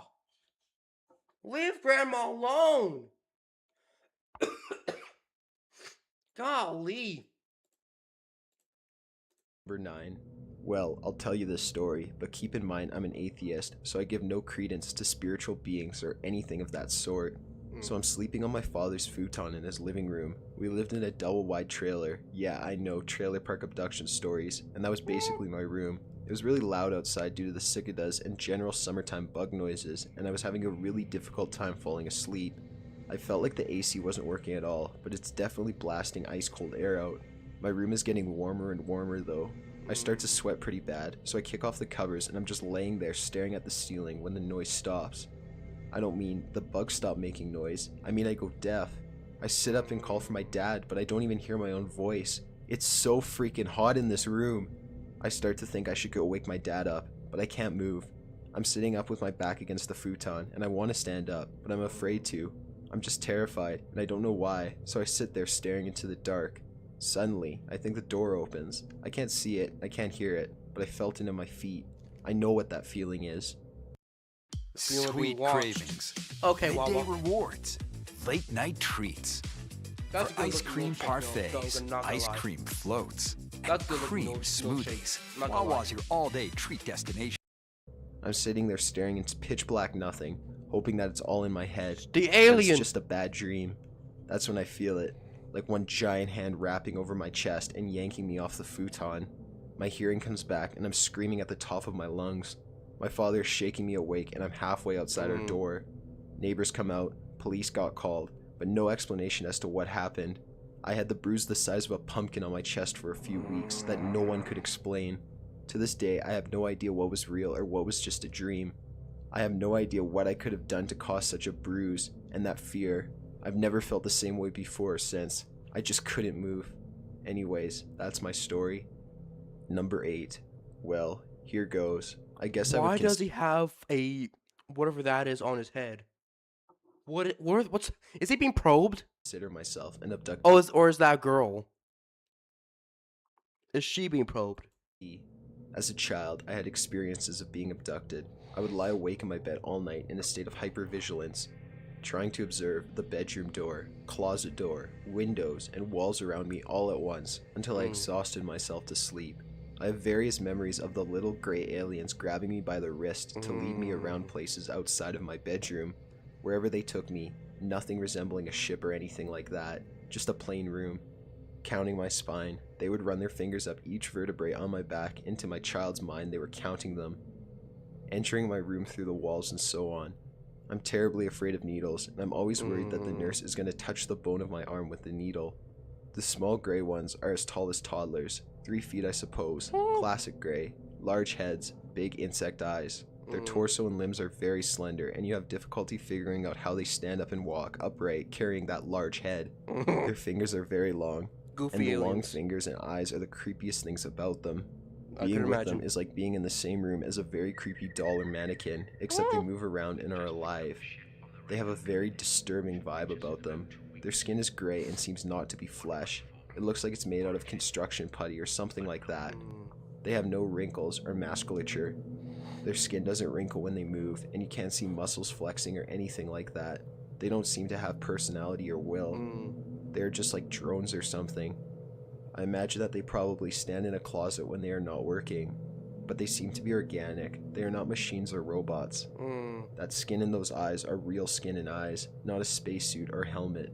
I also have memories of a big gray alien, perhaps 6 feet tall, who I would be brought to after the little guys were done with me. She definitely had a personality and a sense of presence about her.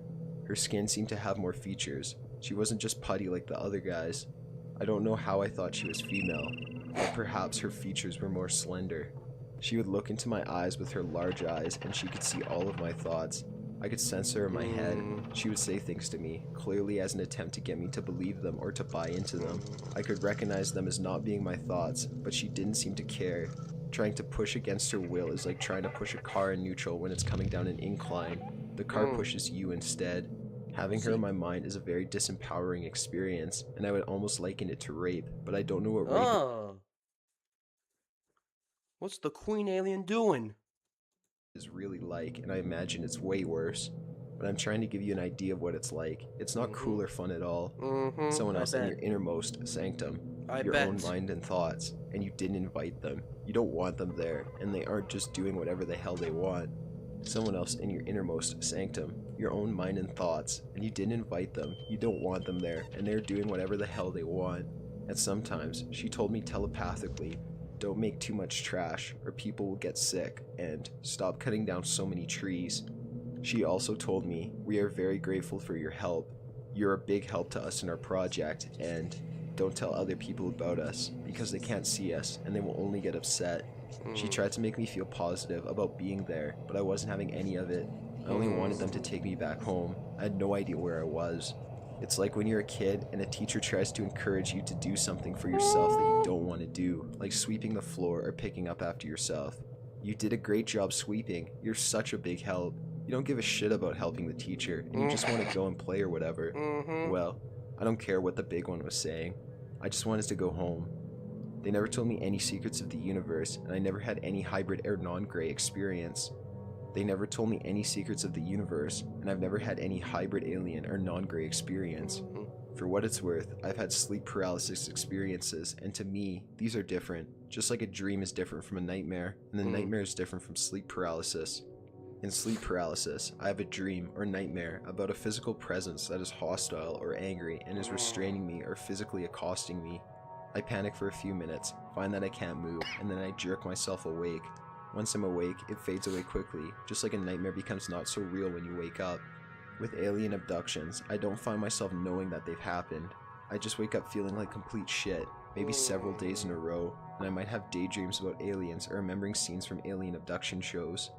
Sometimes I wake up in the early morning with the sense that they just left. I won't be able to sleep for hours, and I will be very aware and afraid of doors and windows. I'm a grown man, and when this happens, I'm not able to fall back to sleep for at least an hour. As a kid, I remember finding an alien abduction book in the library, and it was like a door had been unlocked. My mom took us to McDonald's afterwards, and I finished the book there. I couldn't put it down, and for the next 3 days, I was in shock. It was like confirmation that they were real, that other people did know about them, and that I was never really safe from them. After that, as a teenager, I got my hands on all the alien abduction books and shows I could find. They scared the shit out of me, but I had to keep reading them. If you've been in a bike wreck, the stakes are often big. Big injuries, look at that. Big pain, Norton Lecoq is back. Bills. You're going to need big help to recover both physically and financially. That's when you call Norton Leacox. There's no out-of-pocket when you Norton Leacox it. Thank you. Thank you. Speak out against trophy hunters. Take our poll before 11:59 p.m. tonight. I have strong opinions about depictions of gray aliens, and there are some I consider to be very accurate, with others seem like stylized interpretations by someone who has never seen them. By the way, who's out there killing baby wolves? Leave the baby wolves alone, man. Come on. What do they do to you? Just to point out real quick. Aliens. Anyways, there are some I consider to be very accurate, with others seem like stylized interpretations by someone who has never seen them. Basically, the more realistic or human they look, with facial features such as cheeks, sternums, nose, wrinkles, and under-the-skin musculature, the less authentic they seem to me. Also, the eyes may be completely insectoid, completely around the sides, not facing forward or oval like a human's. I suppose a wasp or a mantis has the most alien-like eyes out of all the insects. There are certain cats I've seen that seem to have alien-shaped eyes. In my 20s, I started seeing a therapist. I have depression, and during some really intense sessions, I recalled memories of the aliens. The specific memories I've outlined about. I don't believe the memories were blocked or anything, I just never dared to ever recall them, because the whole thing is so terrifying. I believe it's a form of PTSD. It really does interfere with your sleep and mood. After that session, I was shaken so badly that the therapist wasn't going to release me to drive. She had to walk me through breathing exercises to get me to calm down. If I were something other than myself, I would be completely skeptical and conclude that the alien abduction experience is just another type of sleep paralysis, or that reading too many scary alien books will corrupt your mind, or that it is a cover memory for sexual abuse. But why would you dream up aliens? They're small as toddlers and frail looking. They've never touched me sexually anyways. But me having the experiences I had, I just can't believe it. Even if they devised an experiment where they could hook people up to machines and have brainwaves proving that certain types of sleep paralysis is the alien abduction phenomenon, I would still believe that they were somehow real, because the experiences feel real even after you wake up, not like a dream, nightmare, or sleep paralysis. My bad for the noises, chat. Again, I'm sick. I have a bit of a congestion event going on right now. I don't believe that aliens are organic creatures that evolved on another planet and fly here in advanced ships. The physics of faster than light travel just don't work. The only explanation I can come up with is that either they are creatures that can travel interdimensionally, perhaps they come from another dimension themselves, or exist as independent entities in human consciousness. I know both these are too crazy to really be explanations, but to me, those creatures are more than nightmares. I know that on a logical level, this is a kind of nightmare or brain disturbance, but let me tell you, the people that suffer from this really do suffer. Some people made up a name for it, post-abduction disorder. They aren't trying to say that abductions are real, but are just trying to help people that suffer from this. Of course, it's not taken very seriously, and I understand why, but I do wish sufferers could talk more freely about it, without fear of ridicule or dismissal. So I know it sounds completely crazy to people who haven't suffered it. Yeah. This is the most I've ever told anyone about it. I'm not interested. Even if you don't believe in aliens, there should be people with post abduction syndrome. Is that what it's called? Abduction disorder. People with post abduction disorder should be heard. Shout out to all the people watching this with post abduction disorder. They aren't trying to say that abductions are real, but are just trying to help people that suffer from this. Of course, it's not taken very seriously, and I understand why, but I do wish sufferers could talk more freely about it without fear of ridicule or dismissal. Exactly. I know it sounds completely crazy to people who haven't suffered it. This is the most I've ever told anyone about it. I'm not interested in going to groups or anything. My suspicion is that they are convinced there's a government cover-up. I'm not interested in conspiracy theories. Number 7. I was once out for a fairly big night with some friends, drinking, smoked a few doobies. Oh, here we People go started again. to filter off by about 2 Here we a.m., go again so with the I walked back craziness. along the beach. It was a nice warm night, and it was about a 20-minute walk back home. I got back to my apartment, let myself in, walked into the lounge, and right at that moment it was like a switch going off in my head. 1 minute I was fine, then just blackness. I woke up in a small room, surrounded by blazing white light. It was cold, very cold, which was odd, because it was midsummer and I remember being so warm on the way home. My hands were shaking, and I could see my breath condensing when I breathed out. My clothes even looked like they had frost on them. There was a mad buzzing noise that dominated my mind. I couldn't think straight. Gradually, my eyes started to adjust to the bright light, and I could make out some shapes around me. There were containers arranged around me on shelves, some large, some small, different shapes. Most of them looked like they were made out of a translucent plastic-type material. I see. And I could vaguely see disfigured shapes inside them. Oh god. Some looked like those probably internal them organs. aliens. Some looked like they had fluids in them. Underneath me was a frosted glass door, under which there was a box-type structure, with a lettuce and a bag of carrots in it. I was completely freaking out. I thought I would never see my home again, and I was going to be experimented on by extraterrestrials for the rest of my life. I started screaming, thrashing around. My body was completely out of control. I was kicking madly against the sides of my prison, beating on the walls. Then bang, all of a sudden I'm back in my apartment, lying on the kitchen floor. I didn't experience any time travel. It was like an instant teleportation back to my home. I warmed up very quickly. I didn't feel like anything physical had happened to me. No probing or invasive surgery or anything like that. To this day, I still don't know what the fuck happened. I guess I'm more open-minded now about these sorts of things. Number 6. My grandparents recounted their abductions to me. Oh my god. That UFO has one heck of a searchlight. Or a tractor beam, whatever one of the two that is. That thing's brighter than a rocket engine. Separate occasions, both visibly shaken and disturbed talking about And it. the sun. They divorced shortly after their encounter, but both their stories stayed remarkably the same. They had gone out to drive to a friend's house out in the Cascades for a weekend, and they had seen what they thought were headlights following them for a few miles. The lights would get closer and then back up and repeat the same behavior for nearly 20 miles before my grandpa, who was a short-tempered man, pulled his car over ready to confront these people on their tailgating. Once they pulled over, they noticed the lights promptly take a sharp right and go down a steep embankment into the woods. Thinking that maybe these people had fallen asleep at the wheel and had gone into an accident, they made their own way down the embankment to help. This was in the late 1960s, so obviously no cell phones or way to communicate to emergency crews. As they get further and further down, they notice that there were no broken branches, trees, etc. Absolutely no evidence of a car falling down the embankment. And this is where they both started feeling rushed and uncomfortable in their stories. They both claimed that they hear a humming sound come up behind them, and as they turned, they immediately woke up in their car 6 to 7 hours later and about 60 miles west of their friend's cabin.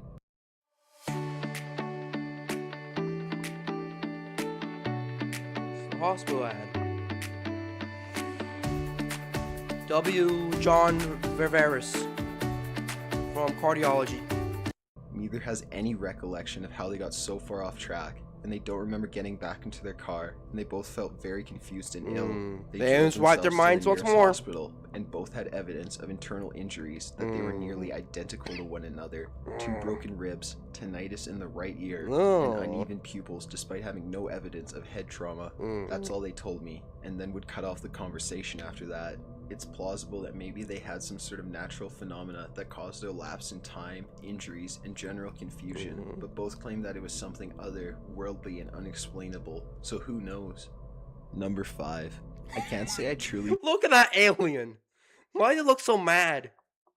Listen, I don't know why you're so mad, but I promise you, I did not do anything to you. I promise you. Number 5. I can't say I truly believe that this wasn't my brain just fucking with me, but this really stood out to me because of how fucking real it felt, how awake I was. Sure was neat regardless. I was sleeping in my room, which I like to keep as dark as possible. I suddenly woke up to the sound of a loud pop, like a small firecracker, and I look out into the dark and think, oh shit, was that the electrical outlet for my computer frying? I look towards it, but see nothing. I figured it was nothing, so I rolled onto my back to go back to sleep. I was very calm, but pretty awake because of the little fire scare. I took a deep breath to try to hush away the small bit of adrenaline, and just as I was about to close my eyes, I saw a dark shadow above me. It seemed to be waving, and when I focused more, thinking that's odd, I realized it looked like a hand. Surprised me, and I kind of felt like it was just trying to get my attention. It straightened away from me, and then leaned and pressed down on the edge of my bed, closer to my head. It did it 2 or 3 times, and I could very clearly feel the weight. I was just sort of stunned at this point. If it was my sis or my mom, they would have said something. And when I'm nervous or scared, I tend to fall back to observation. I was pretty damn convinced that it was real at this point, but I didn't feel threatened. For whatever reason, I got the feeling that he wanted to show me that, yes, I'm really here. I saw him straighten up, and I tried to focus on the head to get a better look. It suddenly lit up. Only for a second, but the images burned forever in my memory. It's hard to describe how it looked. It was outlined in light of many colors, but it was also very faint.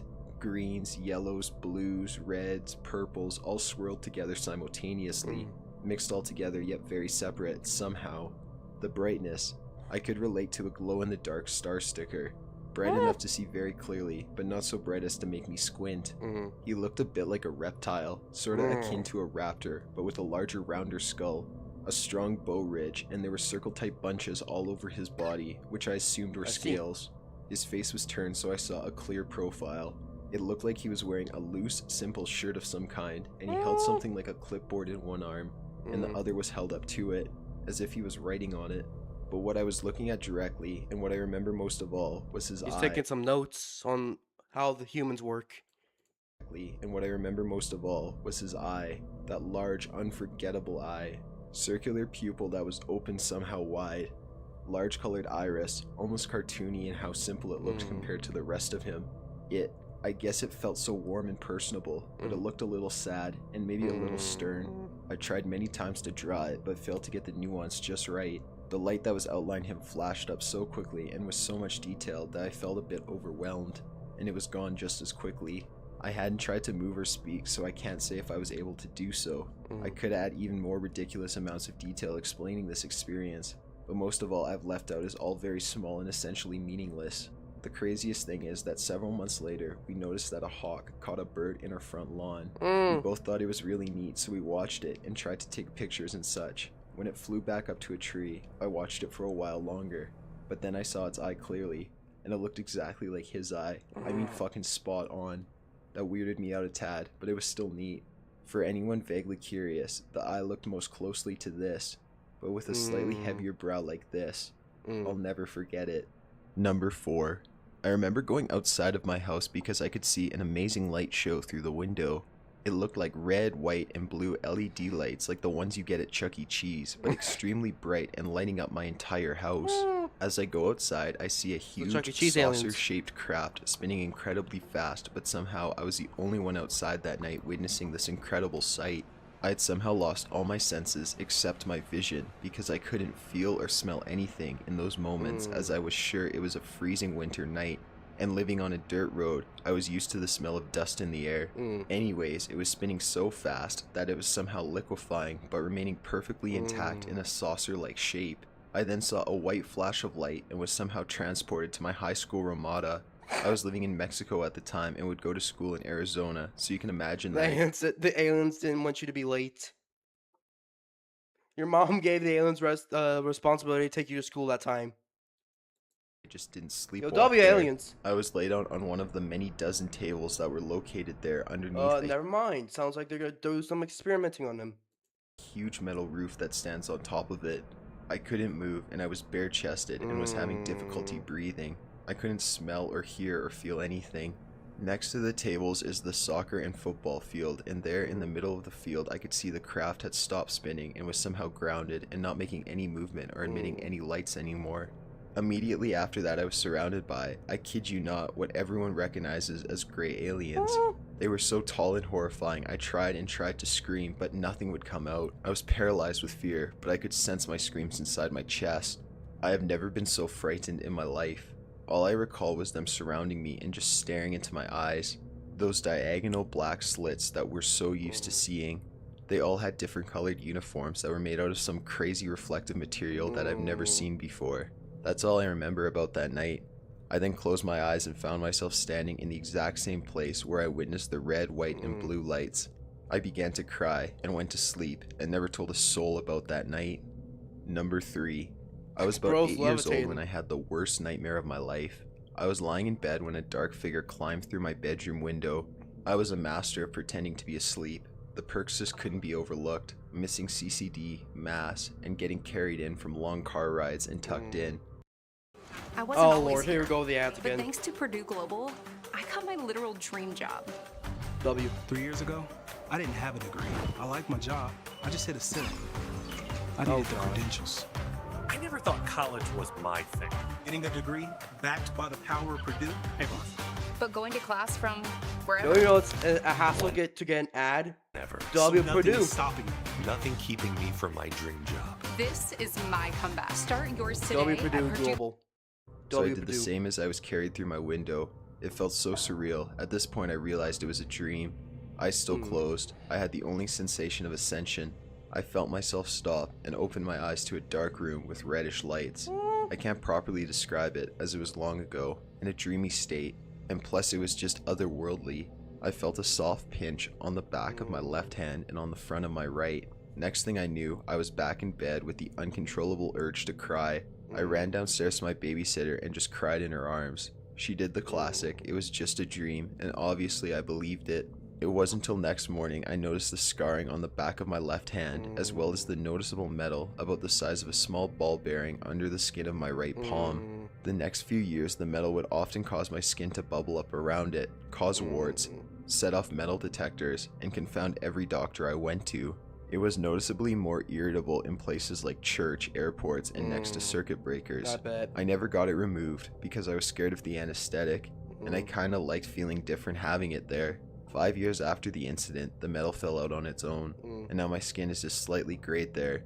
I still have the scar on my left hand, though it has shrunken considerably. Number 2. Not my story. Not an abduction story, but it's too good not to be included. I can see why, cause it's the gosh darn Man in Black!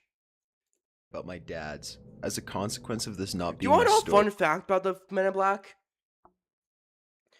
They're obviously always associated with like alien stuff, but they're actually started by the Mothman, like Mothman signs. Like, I don't know how, but I think like after like Mothman, the Mothman signs like either disappeared, like after one of the signs, like they're like dudes in like black dresses, like come to investigate these sightings, and that's where the legends of the Men in Black started. I can't insist that I know what I saw and all that. All I can tell you is that I believe him, and he has no reason to lie to me. My dad has over a dozen stories like this. He grew up in rural Illinois, near a woodsy area. UFO activity was apparently high back then. I don't know if it was just my family or the whole area, but my dad and grandpa would sit on the back porch and watch lights fly around their house for fun. This was a long time ago, and my dad was a kid. He's in his 60s now. They would watch the stars dart around like laser lights and laugh about it. Shit's mind-boggling to me now. I've only seen that kind of thing once or twice, and it freaked me out. Besides that, a bunch of other weird shit would happen to my dad. Some of it was pretty similar to the stuff described in this thread. Actually, isolated earthquakes in Illinois that no one else felt, bright orbs floating around in the sky and floating around him, etc. It's been a while since he told me these stories, but one of the particularly weird ones has always stuck with me. FYI, I'm completely aware that it sounds like my dad was just fucking with me, and trust me, I'd prefer to believe that, but I have a good reason to trust him. For starters, he's never lied to me about anything else. He wasn't the type of person to make shit up for show. He also had absolutely nothing to gain from making the shit up. He never tried to publish it or even write it down. He would just talk about it sometimes. Anyway, so my dad was in his teens, and weird UFO shit had been happening his whole life at this point. He's out in his driveway for whatever reason, doing whatever people do when they live in a woodsy rural area. His parents aren't home, they're out shopping, at work, or whatever. Suddenly, this big black car pulls into his driveway, tinted windows, completely black. My dad just watches it pull in, not sure what to think. Something to remember here, not only is this a rural area, but it's around 50 years ago. People were a lot more trusting back then. Nowadays you'd be crazy to leave your front door unlocked, but back then it was no big deal. So this strange car pulls into my dad's driveway. It's making no noise at all, which my dad noticed right away. The door opens and out steps a super tall, fair-faced white man. He has blonde hair, an extremely well-tailored black suit, and black sunglasses on. Right away, my dad could see that there was something off about him. He looks too perfect, flawless skin, a childlike smile, and very overdressed for a hot summer day. He looks distinctly out of place. The man in black. The man walks up to my dad and asks for his name. My dad, around 15 at the time, asks him why he wants to know. The man smiles and explains that he just wants to ask him a few questions and he means no harm. Bemused, my dad agrees, but he's still wary of this strange man. First, the tall white dude asks my dad if he lives here. My dad says yes, and he asks why he wants to know. The man has a completely relaxed, non-confrontational tone, and it seems almost giddy, like he was really excited to be having this conversation. His childish, overzealous grin hadn't faded in the least. He asks my dad if he's he had excited about seen, the alien stories, felt, or heard anything that he felt was outside of the ordinary. The man just keeps grinning, and by now my dad was feeling pretty uncomfortable. He had never seen this guy before in his life. He didn't appear to be any sort of government agent. His behavior was far too unusual. Suddenly, the man's demeanor completely changes. His grin disappears and he looks worried. Without so much as a goodbye, he opens his car door, gets inside, and drives away, still making no noise at all. A couple minutes later, my dad's parents come back from shopping. Now for the really weird part. My mom saw the same fucking dude 30 fucking years later. She was in a bookstore looking to buy something, don't know the details really, when she turned around and noticed this tall, fair-looking blonde guy in a black suit sitting at a table in the cafe, 30 feet or so from my mom. He was reading a newspaper. Sitting across from him was this other dude, dressed exactly the same as the blonde one. They still look strangely out of place, somehow too perfect, too clean. You're in for a treat with Wawa's the Wawa new ice ad cream again. parfaits, ice cream floats, and smoothies. No, it sounds Gotta have a skippable this Wawa. time. Oh, Lord have mercy. Hey, Mad Meta, glasses. translate this. Dear. Now my mom had heard this story from my dad before, and she actually recognizes my dad's description of the man. He definitely stood out. So she's kind of taken aback, trying to figure out if it's actually the man my dad had seen all those years ago. The blonde guy notices my mom looking at him. Again, his demeanor completely changes. He stands up, turns around, and quickly walks out of the bookstore with the second guy right behind him. What the fuck, right? I'm actually freaking out a bit thinking about this. I'm 22 now, and I have to wonder if I'm going to be running into this awkward blonde stranger. It's like the Men in Black sent their most inept agent to follow around my dad, or the most obvious alien ever is trying to study my family in our natural habitat. I don't fucking know. I know this is all very vague. I'm gonna bring it up to my dad tonight to try to clarify a few details. I'll be honest, I've pushed this story out of my head because it weirds me out. Number 1. Well, this is an interesting story. I'd imagine. Alright, last alien story and then we're moving on to the game. Yes, maybe some of you will enjoy it, although I'm gonna try to summarize. For 3 nights, strange things happened. The first night I was reading, and I remember a particular sensation wrapping Why do those alien faces look so weird? I feel uncomfortable. On the top of my head and traveling down my neck. I've never had anything like this occur to me. It was like a static massage, and I took note. It almost scared me. I soon went to bed, yet was awoken in the middle of the night at the same point. I was on my back and looking at my window. I remember I was hallucinating extremely bad. The window was morphing and innumerable colors were present. I remember thinking at this time two things. First, I was absolutely awake. Second, although delirious, I recalled that these hallucinations were normal, and I was glad to be greeted by them, because they happen every night. When I woke up the next morning, I had a startling realization that I don't actually hallucinate every night, and couldn't wrap my head around the fact that it seemed so normal at the time. The second night, the exact same thing happens. Strange sensation on my head. I go to sleep. I awake tripping. This time I'm on my stomach looking towards the lights on my computer tower on the floor. There were symbols emanating from the colors of those blue and orange lights, and I was visibly tripping. Again, I was comforted by the thought that this was normal, and awoke to consider how particular it was to think this. Again, I was comforted by the thought that this was normal, and awoke to consider how particular it was to think it was. The third night I will never forget. It fucking changed my life. I remember waking up to an extremely vivid image of three beings hovering in front of me. Their skin was gray, heads large, and bodies much taller than the normal stature of a human. There was rocky earth beneath us, lit quite well possibly by an extremely starry sky above me, yet no other visible light source. This image flashed in front of my eyes for a split second, and then I was looking at the blackness of my closed eyelids. I then became aware of the most incredible sensation I have ever felt. Although I could feel myself localized in my body, there was an expanse. Words will never do this justice, as I fear it was too much of a subjective experience in my description. I can only describe it as an introverted intuition. The best analogy I can make is with attaining nirvana in a Buddhist sense. I felt connected with everything in the world, and had never had such strange experiences to my knowledge since. I became compelled to understand what happened to me. I am an academic, so my research brought me to areas within one hemisphere of my brain screamed pseudoscience. At the other, more open and inquisitive side, the truths of my hemispheres of thought almost became relegated to the single truth I could fully agree upon. I know nothing, and therefore anything is possible. Over a few years, I found answers that made me content at night, yet unfortunately batshit crazy to anyone I would consider talking to about this. I began researching past life regressions. No, not everyone was Abe Lincoln or Cleopatra in their last lives. Channeling abductions, transmediation, and astral projection. First, I found that through one channeled experiment, a researcher, if you call her that, asked a supposed entity what it was like in a higher dimension, and it was replied that it was like a shamanic experience, like you were tripping.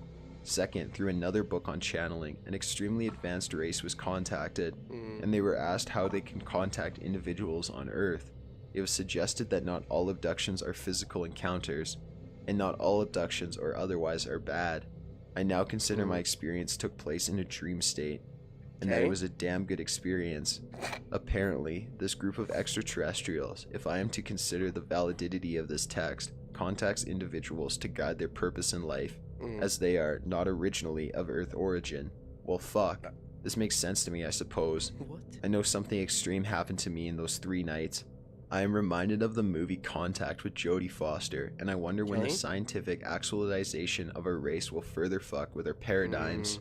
Maybe that movie will become classic science fact. Got an idea for a top 15 list? Submit it at top15s.net/submit. Be sure to subscribe for future videos. Thanks for watching. And that's the end of that video. That and all the video reacting to this first half of Terrifying Thursdays of today. Now we move on to playing the horror game. But before I reveal it to you, since I want to keep it a secret, just put this up right here.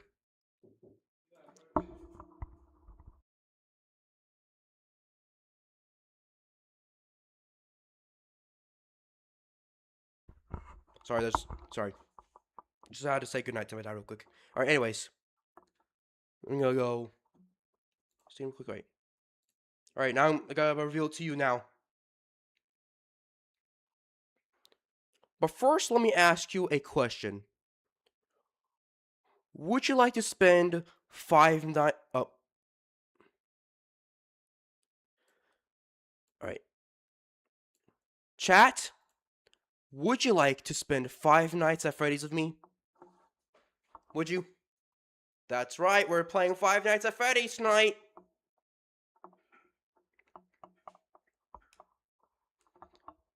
Very first horror game of Terrifying Thursdays is the famous Five Nights at Freddy's. Look at big old Freddy, just staring into your soul. All right, let me just move all this stuff real quick.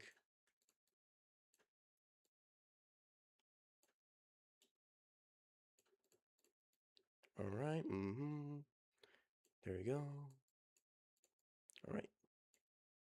All right, are you ready? Let's spend Five Nights at Freddy's. Launching executable. What does that mean? Alright, here we go. Warning, this game contains flashing lights, loud noises, and a lot of jump scares. Oh god. Five Nights at Freddy's. Alright, so we got new game and continue. Look at Freddy just staring at you. Look at Fred. Look at Freddy. Why are you just staring at me? What did I do to you? What the? This is version 1.132, by the way. At 2014 stock coffin. Wait a minute. What happened?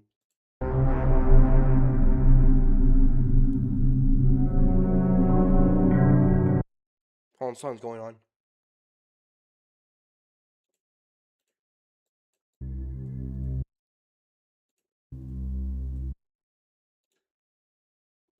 Well, let me try to relaunch that. Why was it not full screen for the stream? Try that again.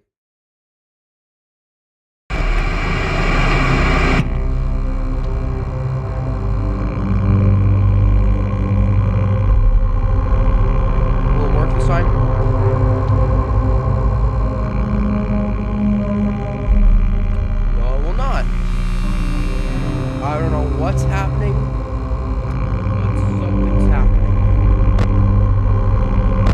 What are settings for this? Let me move stuff real quick.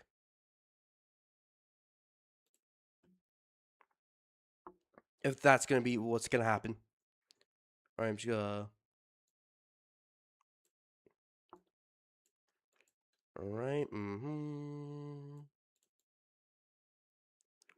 Before we start spending Five Nights at Freddy's, I have to make some adjustments.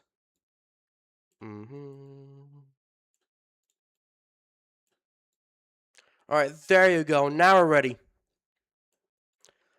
Now we're Freddy ready. We're ready, Freddy. We're ready for you, Freddy. Nothing can stop us now. Did I fix it? Let's see.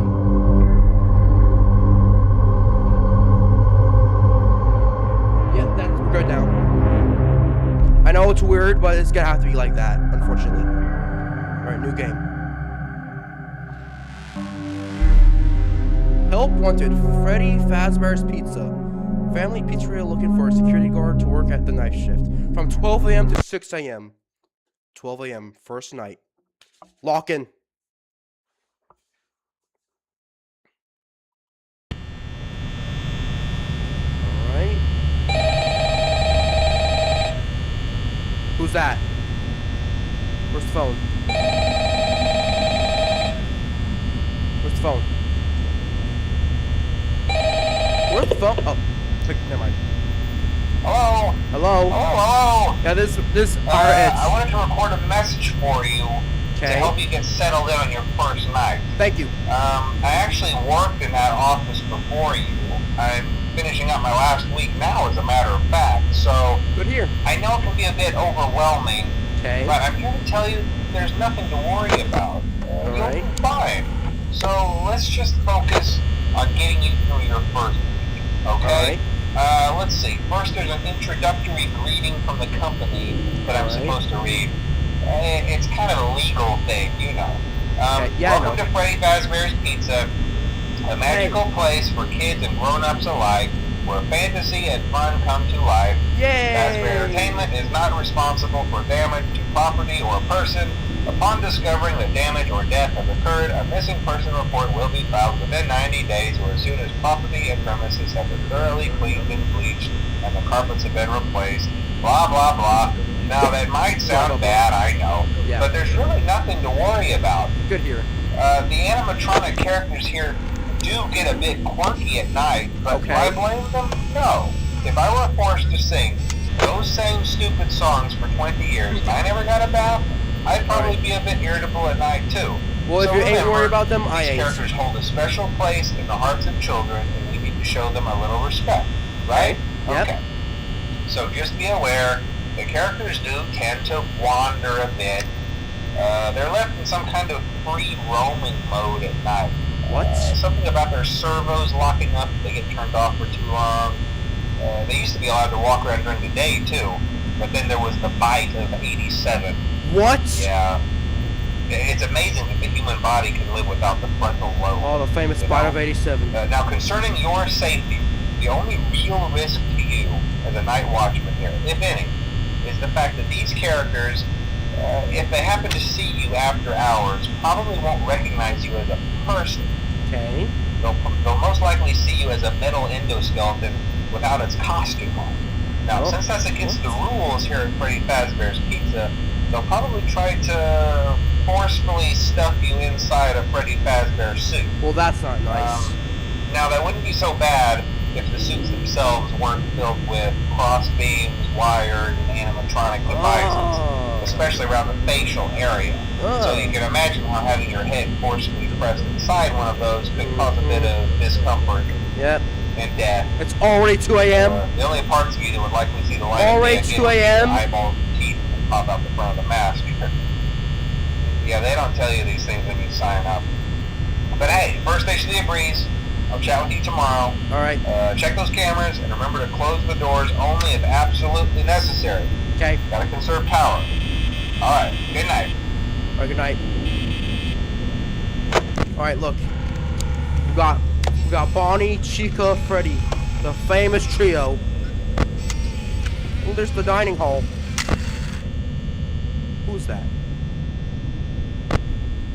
Oh no, he's.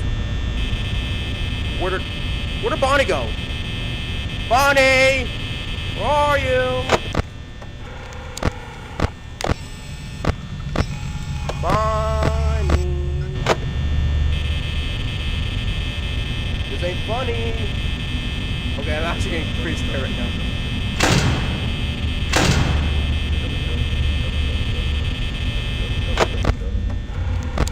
I'm keeping those doors shut. Oh no, I have power.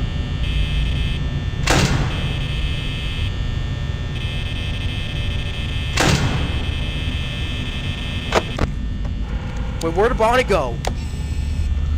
No, I can't play with the headphones on.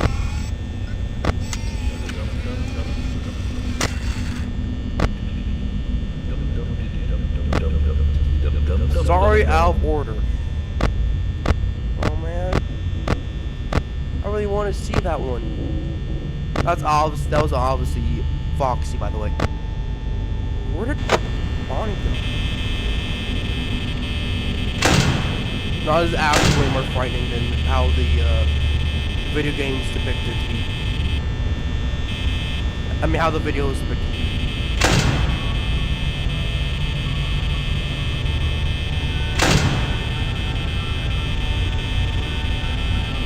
Or something.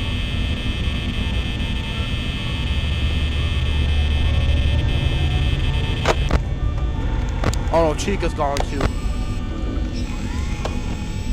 Chica, what are you doing?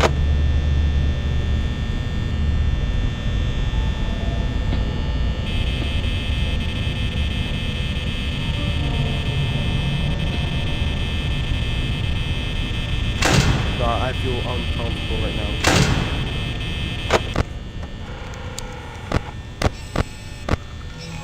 You ain't Sly Bond.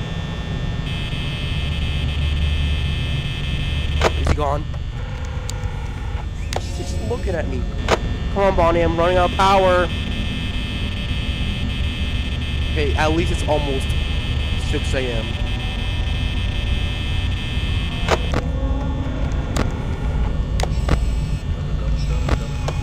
Freddy's still there at least. Bonnie, go away!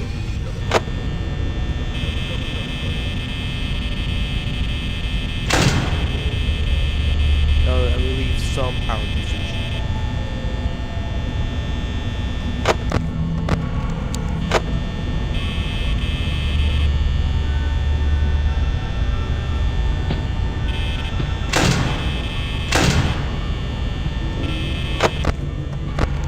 Okay, Bonnie's gone, good.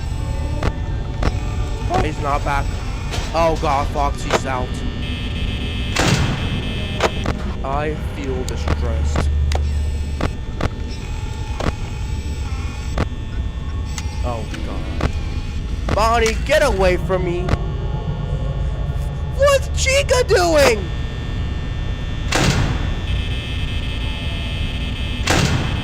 Why stop being? Why stop? Why it's still 4 a.m.?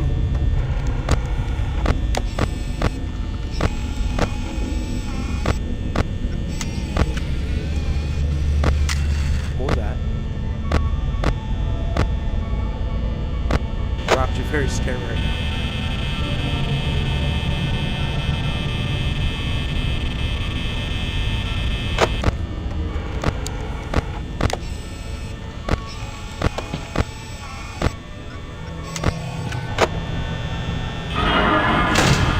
You almost got me there, Bonnie! You almost got me there, but you ain't smart enough. You're not smart, Bonnie. Okay, you stay away from me. Stay. You son of a gun. Where's Chica? Chica's gone, so that ain't good.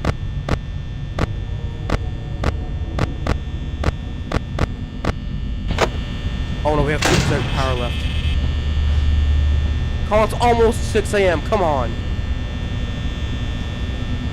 You can stop. You can stop. GG, we're dead. What's gonna happen?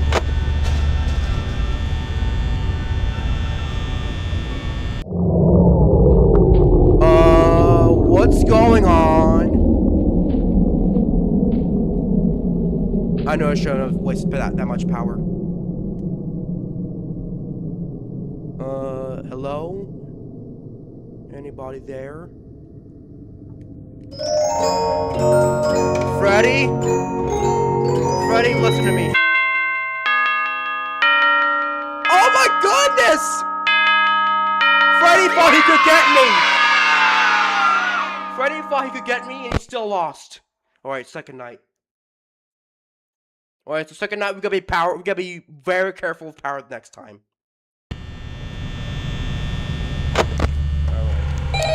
Oh, phone guy's back.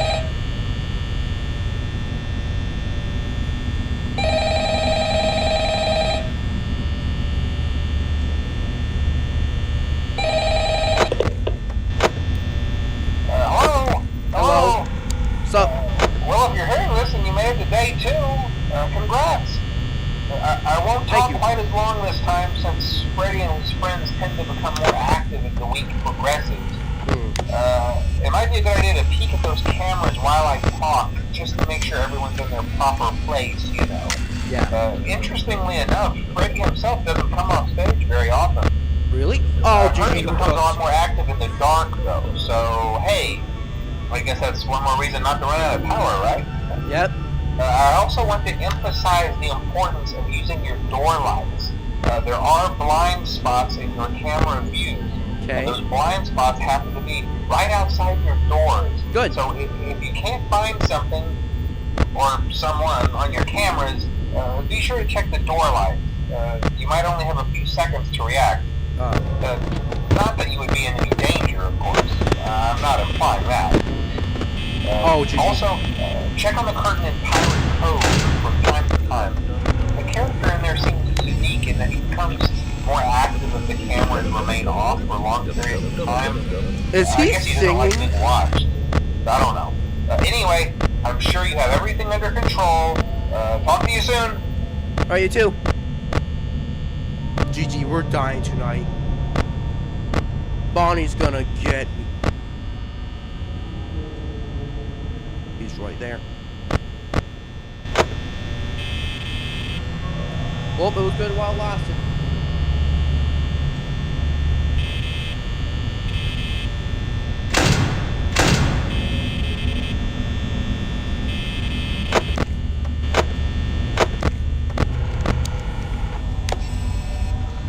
Why ain't Bonnie leaving me alone? Just leave me alone, Bonnie.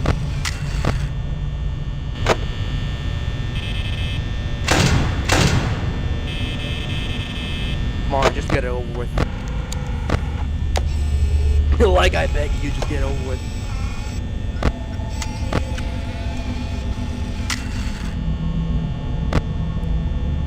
It's only 1 a.m. We're gonna be here for longer, GG.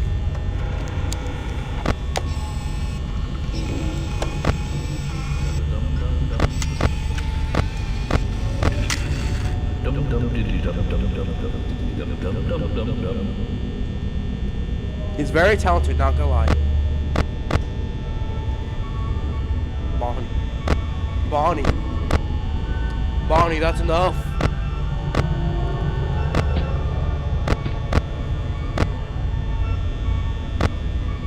That ain't Bonnie. Who was that?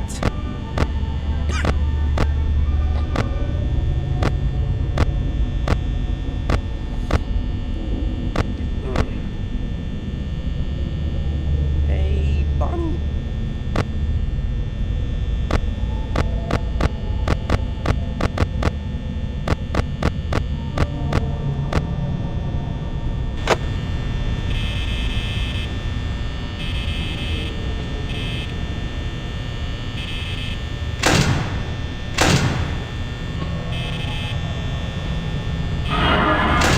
Oh my goodness! Another close call averted. Oh, you're still there? Chica's gone.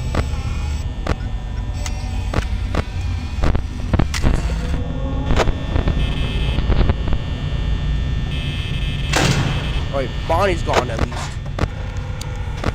Bonnie's still there though. I don't like this.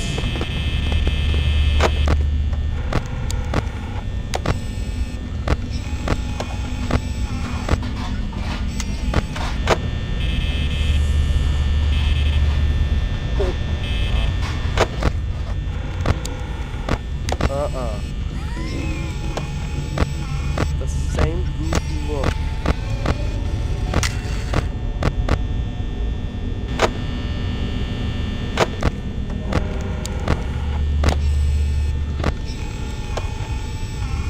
Buddy.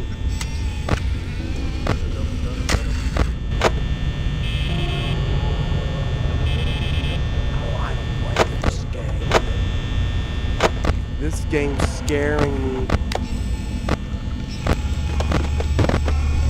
Oh no, they're changing positions.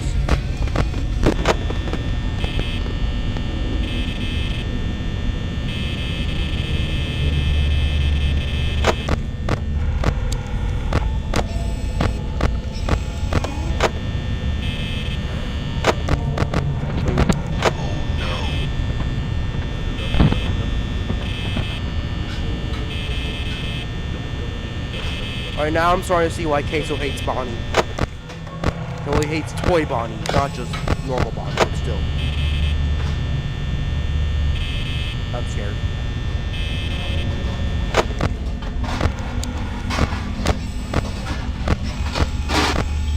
I don't like those noises.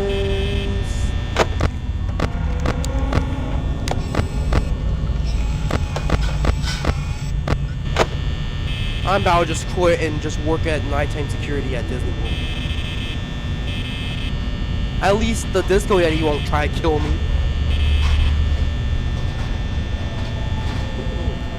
Look at that little cupcake right there. Ooh! Bonnie, get away. Bonnie's shoe. Bonnie's shoe. Bonnie. Bonnie, stop playing with me. What was that? Oh no. He's stalking me.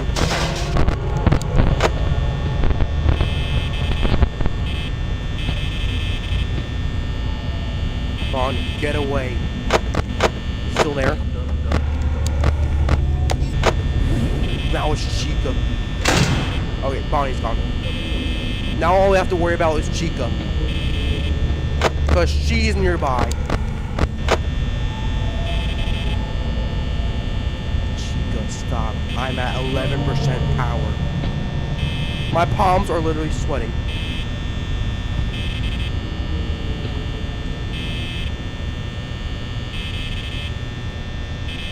Chica, that's not nice.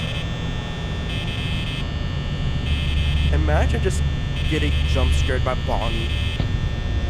Like Chica's the closest animatronic to me, and I end up getting killed off by Bonnie out of all the animatronics considering he's gone. I'm gonna close the door just to check on this one. Okay, wait. Chica. It's gone. This ain't good. This ain't good.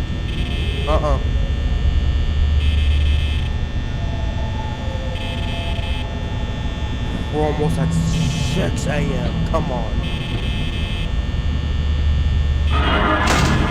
Bonnie almost got me again. Missile doors. Come on, Freddy, bring it on. It's almost 6 a.m. anyways. Bring it on. I ain't scared of you anymore because it's almost 6 a.m. I like you to try to do something. It's almost 6 a.m. anyways. Freddy, you is a dum-dum. Freddy thought he could get me. For a second time. Alright, third night. We're halfway there. Oh, living in a prayer. Okay, another phone call. Yes, we are.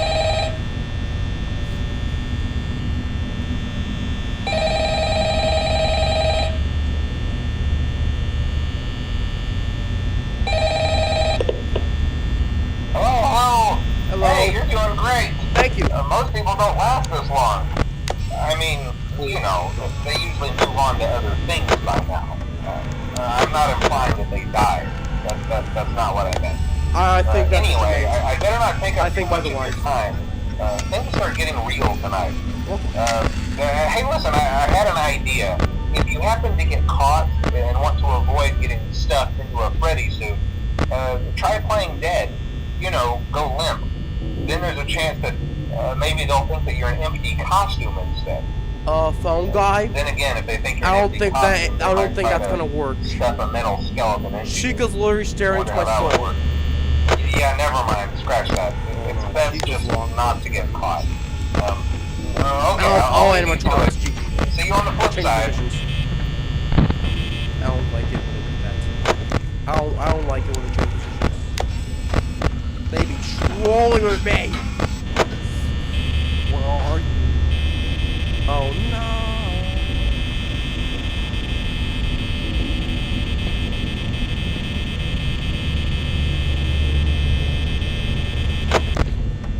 I'll waste so much power of that. We're dead.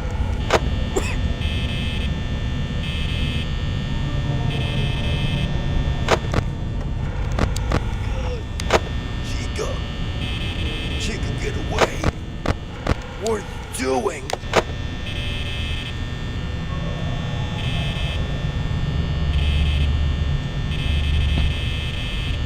I hear movement. Oh my god. Chica, just so I can close the door, please. Chica, please. Chica, please. Chica, please. Chica, come on! I don't want to, Chica. I don't want to be stuffed in a costume full of mechanics. Please. I'm close to you. Spawn on your side. Chica's gone. Where's Chica?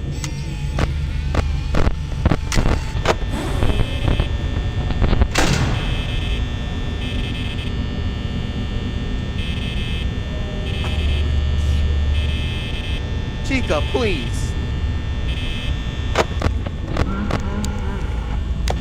I did not love that laugh. I'm not telling you that.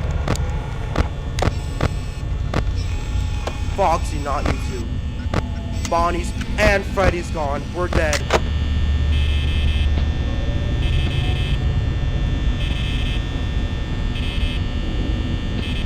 This is the most primal I've ever felt in my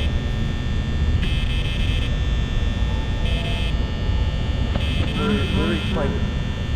We're really playing hot potato with the light switch right now.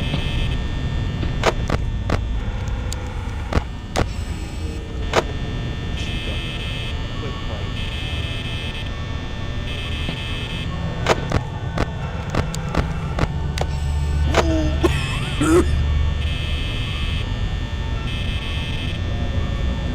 Chica. Uh-oh.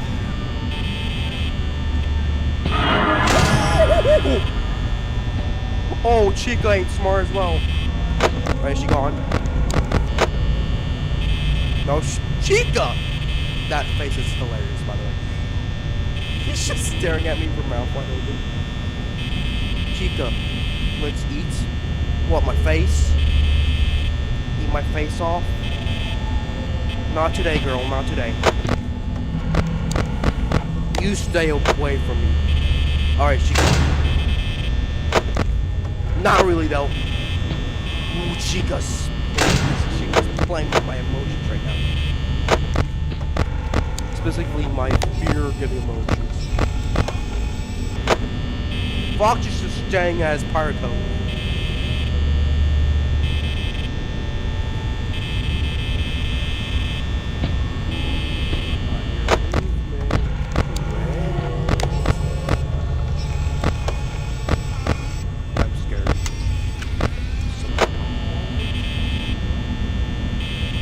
This door should be definitely active.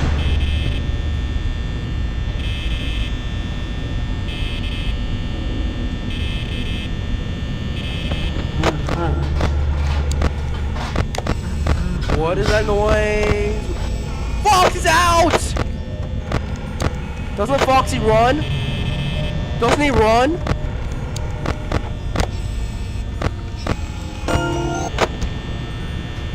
What was that?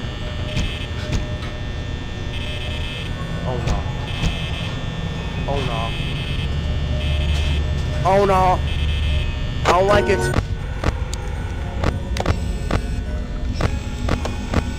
Everybody stay away from me! There's something going on in that room. Audio only. The ambience too. It's also the ambience.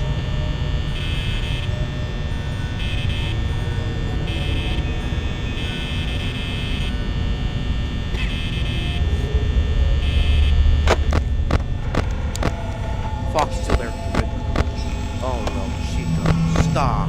Stop! They're moving. They're moving. Tonight I die. We ain't making it tonight for. GG.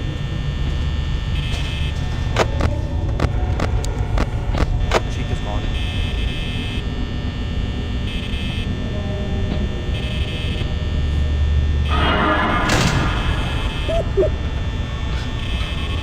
That was clever, not gonna lie. That was very smart, you Bonnie, but not smart enough. Why? Okay, at least he's gone.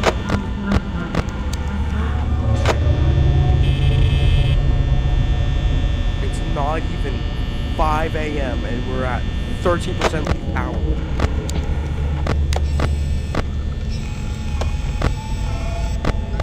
Now I want you to just get the shenanigans over with so I can complete this night. Oh, what was that?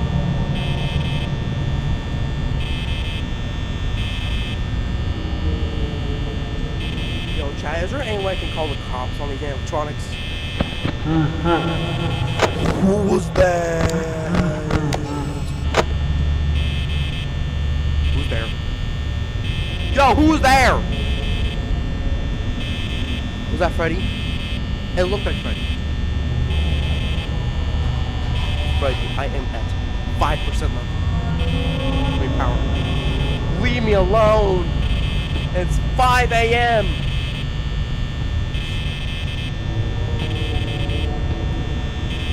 Come on, Freddy, baby.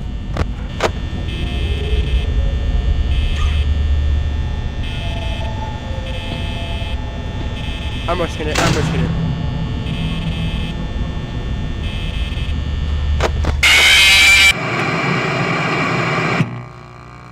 Foxy killed me! That kind of scared me a bit, not gonna lie. I knew I was gonna die on night 3. Oh my god.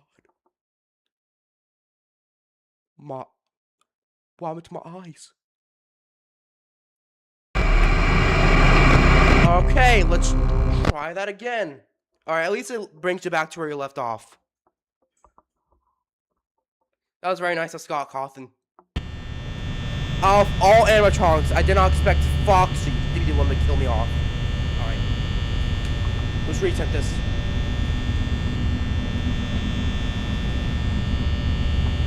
Oh, no phone call? Okay. GG.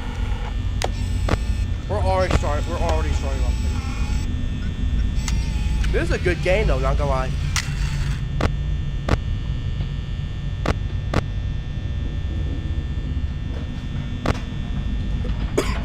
Chica's gone.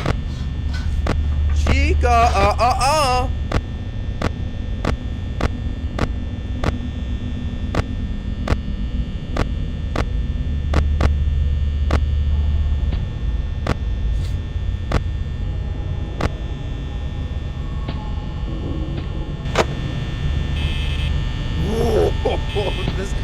This is how you make a horror game. This is honestly how you make a horror game. Hey, Chica. No, I'm good. Thank you.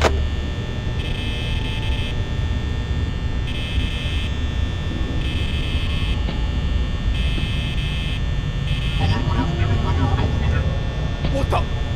Huh? They tried to throw me off. Oh my god, they were setting me up. They were setting me up so I can get jump scared by Chica. Man, thank Lord Chica's a dum-dum though. She looked like one. She looked like a yellow Patrick Star if he was a bird. Chica really was a bird brain. Bird brain for a bird brain.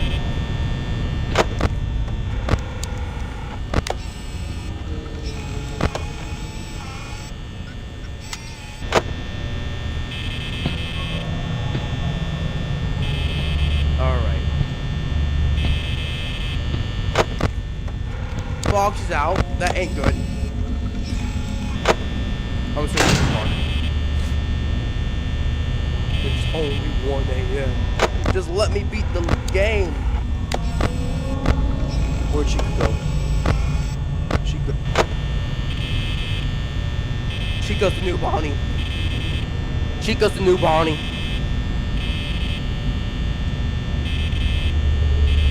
Now what happened the last time I tried to beat night 3?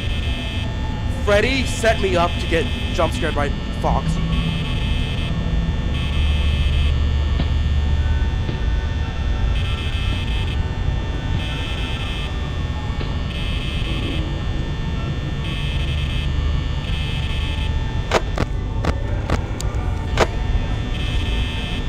The expressions on Chica, not Chica, I can't.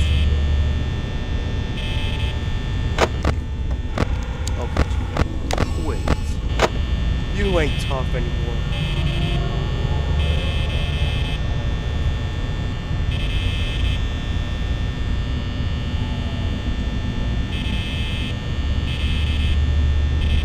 Well, it's only 2 a.m. and we're already at almost near half of our power left to waste.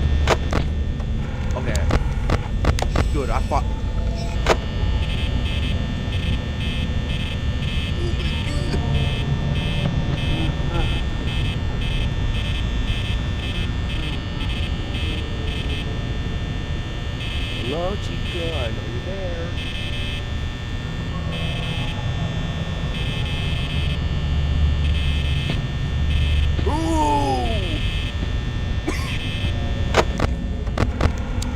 Chica, go away! Oh no, I'm dead. I'm dead. Again.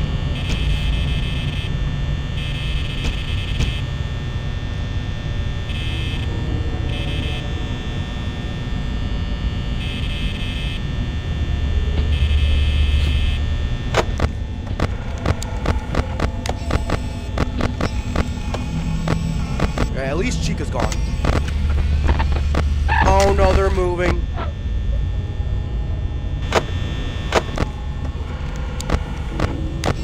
Well, Foxy's out of his pirate cove. We're keeping this door closed from now on. Even if it makes it the death of me.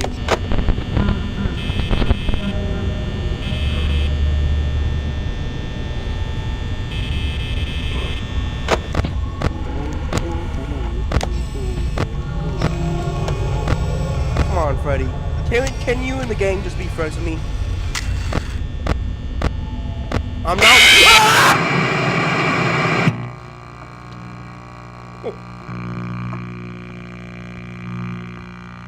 Oh my god.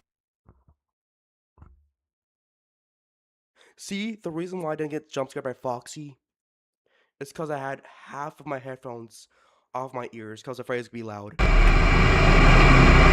That's why Chica scared me that time. That was so loud. Can I even play this game? Now, so far, Night 3 is the hardest night.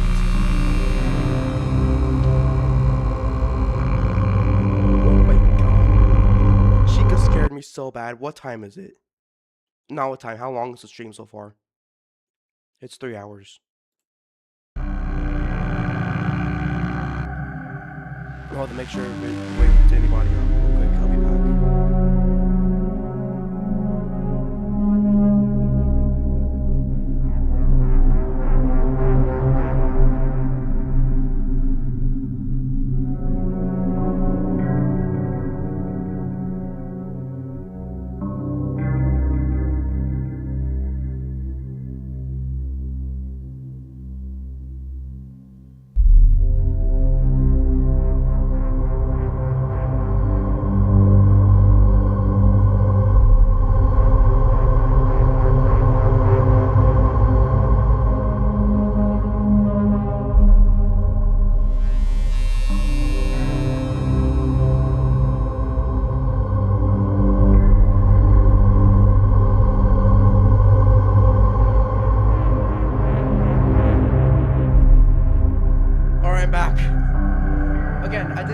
I didn't scream when Foxy jump scared me. It's because I had my headphones partially on my ears that time because I was scared how loud it was. I was right to think it was be loud. Because when Chica jump scared me, I screamed. And thank God nobody was up. Like, well, my brother is like, because he usually, because me and him, we just stay up for a while because, that's what you do when you're in your later days, even if I'm just not even an adult yet. I'm close to being one. Alright, I gotta replay that. That moment was insane. Alright. You get back here. I gotta replay that. Alright, where was it?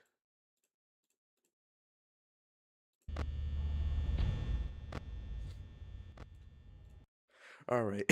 that was insane. Alright.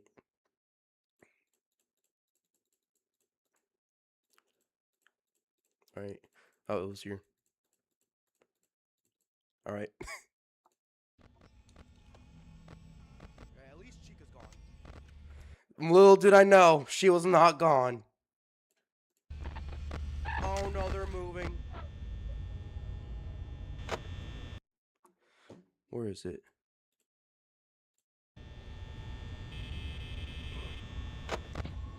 Oh my god. Come on, Freddy. Can you and the gang just be friends with me? They said no. I'm not. I just just cut it off when she just jump scared me. The death of me. Yep, it would be the death of me. Thanks to gosh darn Chica.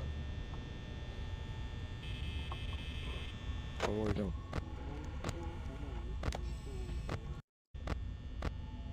I'm not. Oh my god! Oh Lord, have mercy. Oh Lord, have mercy. Let's do a replay on that one. Oh god. Come on, Freddy. Can you and the gang just be friends with me? They said no, unfortunately.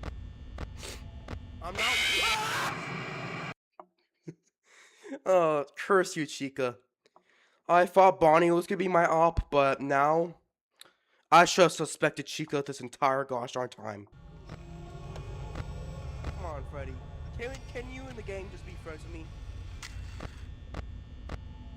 I'm not.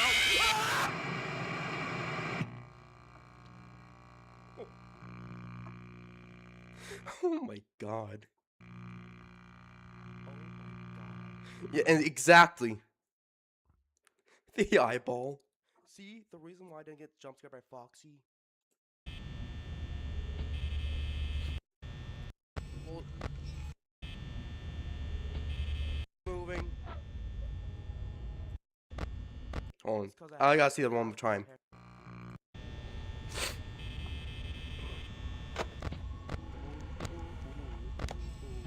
I gotta see that one more time. That was insane. Come on, Freddy. Can you and the gang just be friends with me? No. I'm not. Man, that was insane. Oh Lord, have mercy.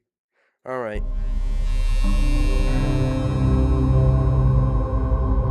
All right.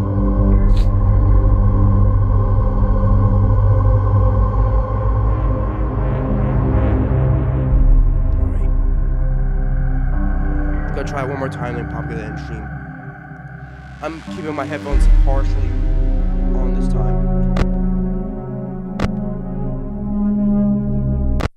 Alright, one more chance. What is this game? Scott Cawthon, you were cooking. Here's for a gosh darn mission. And of course, Chica's gone. Is that her right there? Chica, you're my off. You're my number one off. And then be completely honest with you.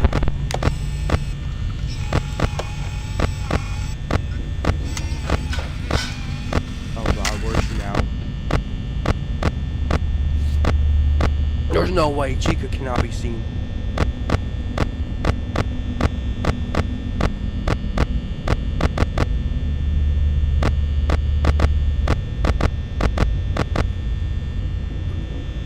My bad. Chica. Don't start doing this.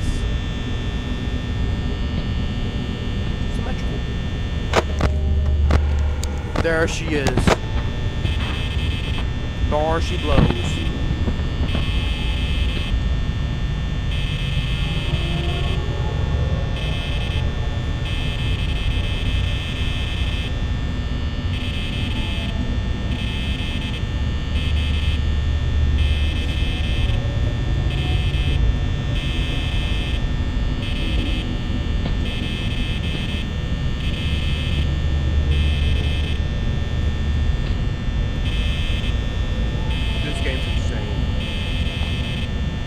And fun. This may be one of my new favorite games. Oh god, she's right there. Chica, you ain't getting me a second time.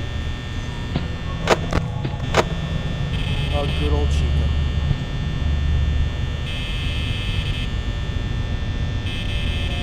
Alright, talking about Five Nights at Freddy's, there was just one time in my period where I was like very obsessed with FNAF. Like, to this day, one of my favorite animatronics is this Monty Gator. Security breach.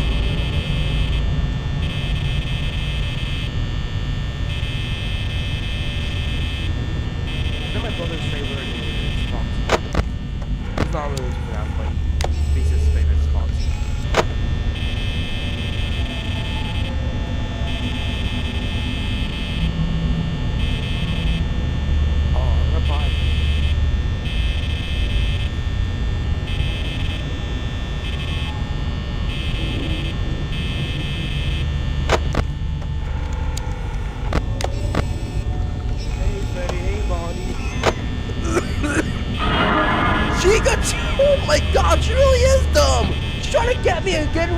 door was closed. Oh my goodness. Even I'm embarrassed. I just got secondhand embarrassment from that. She's just standing in the door, ashamed of herself from that scary attempt. I don't blame her.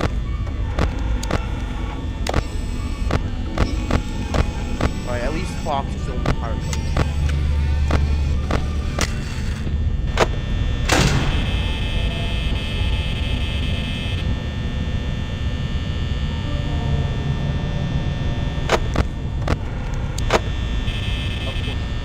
Of course.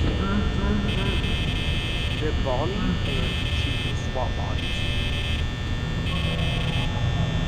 It used to be Bonnie I was constantly harassing. Now it's just Chica. I'm gonna check her cameras. She's gone. She's gone. Of course she is. Of course she's gone. Oh god, blind. Alright. And Freddy moved. At least. Look at that. It's. Where's Freddy? Look, it's Chica. Wherever the heck Freddy is. Bonnie and Fox. It's a classic trio. Even if there's 4 of them. Would be quadrants? Classic quadrants? Is that what we call it? Is that what quadrant is?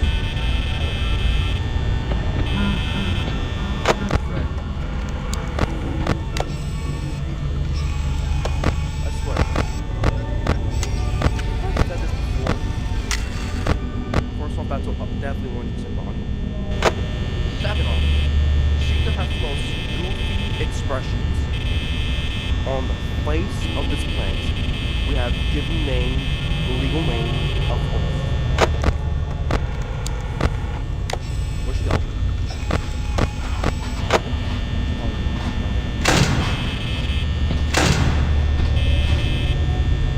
This game really makes me feel like I want.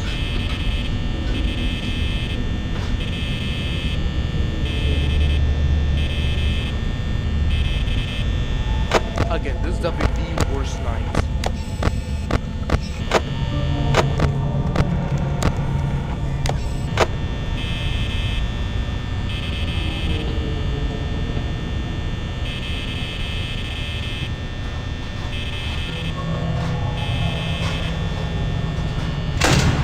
I'm just gonna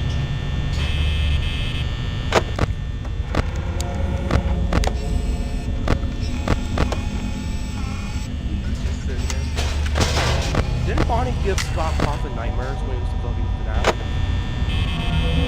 It's almost 6. Just 2 more hours until it's 6 a.m. I'm not reopening the stores. Too much stuff is going on. Never mind, it's 0% and we're cooked. Well, this ain't good. Freddy? Where are you? Freddy? Freddy?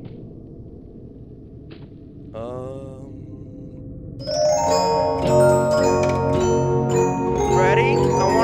I wanna talk this out through like some guys, some calm guys. We can talk through this, okay? And don't kill me, please. Please do not stuff me in a costume. Hello? Hello? Freddy? Jesus, Freddy!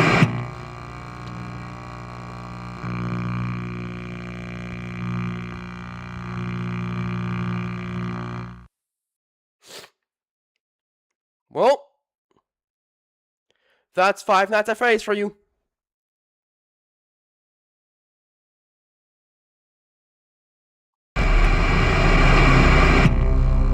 Yeah, we're gonna have to try again next Terrifying Thursdays. That night is unbeatable. Alright.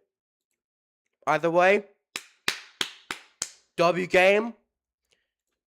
W Fearful Fridays.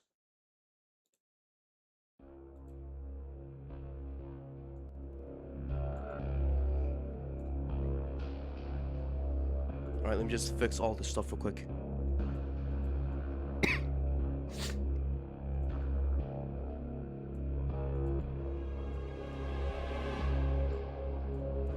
Alright, well, that wraps up tonight's Fearful Friday.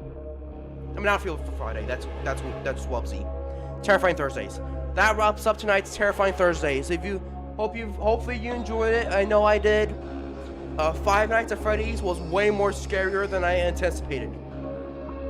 And if you like this, make sure to like and subscribe if you want to. Alright, this is iHeart Ed signing out. Bye!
You use Gmail, Google Maps, Google Search, Google Calendar, Google Docs, Google Gemini, all on your phone.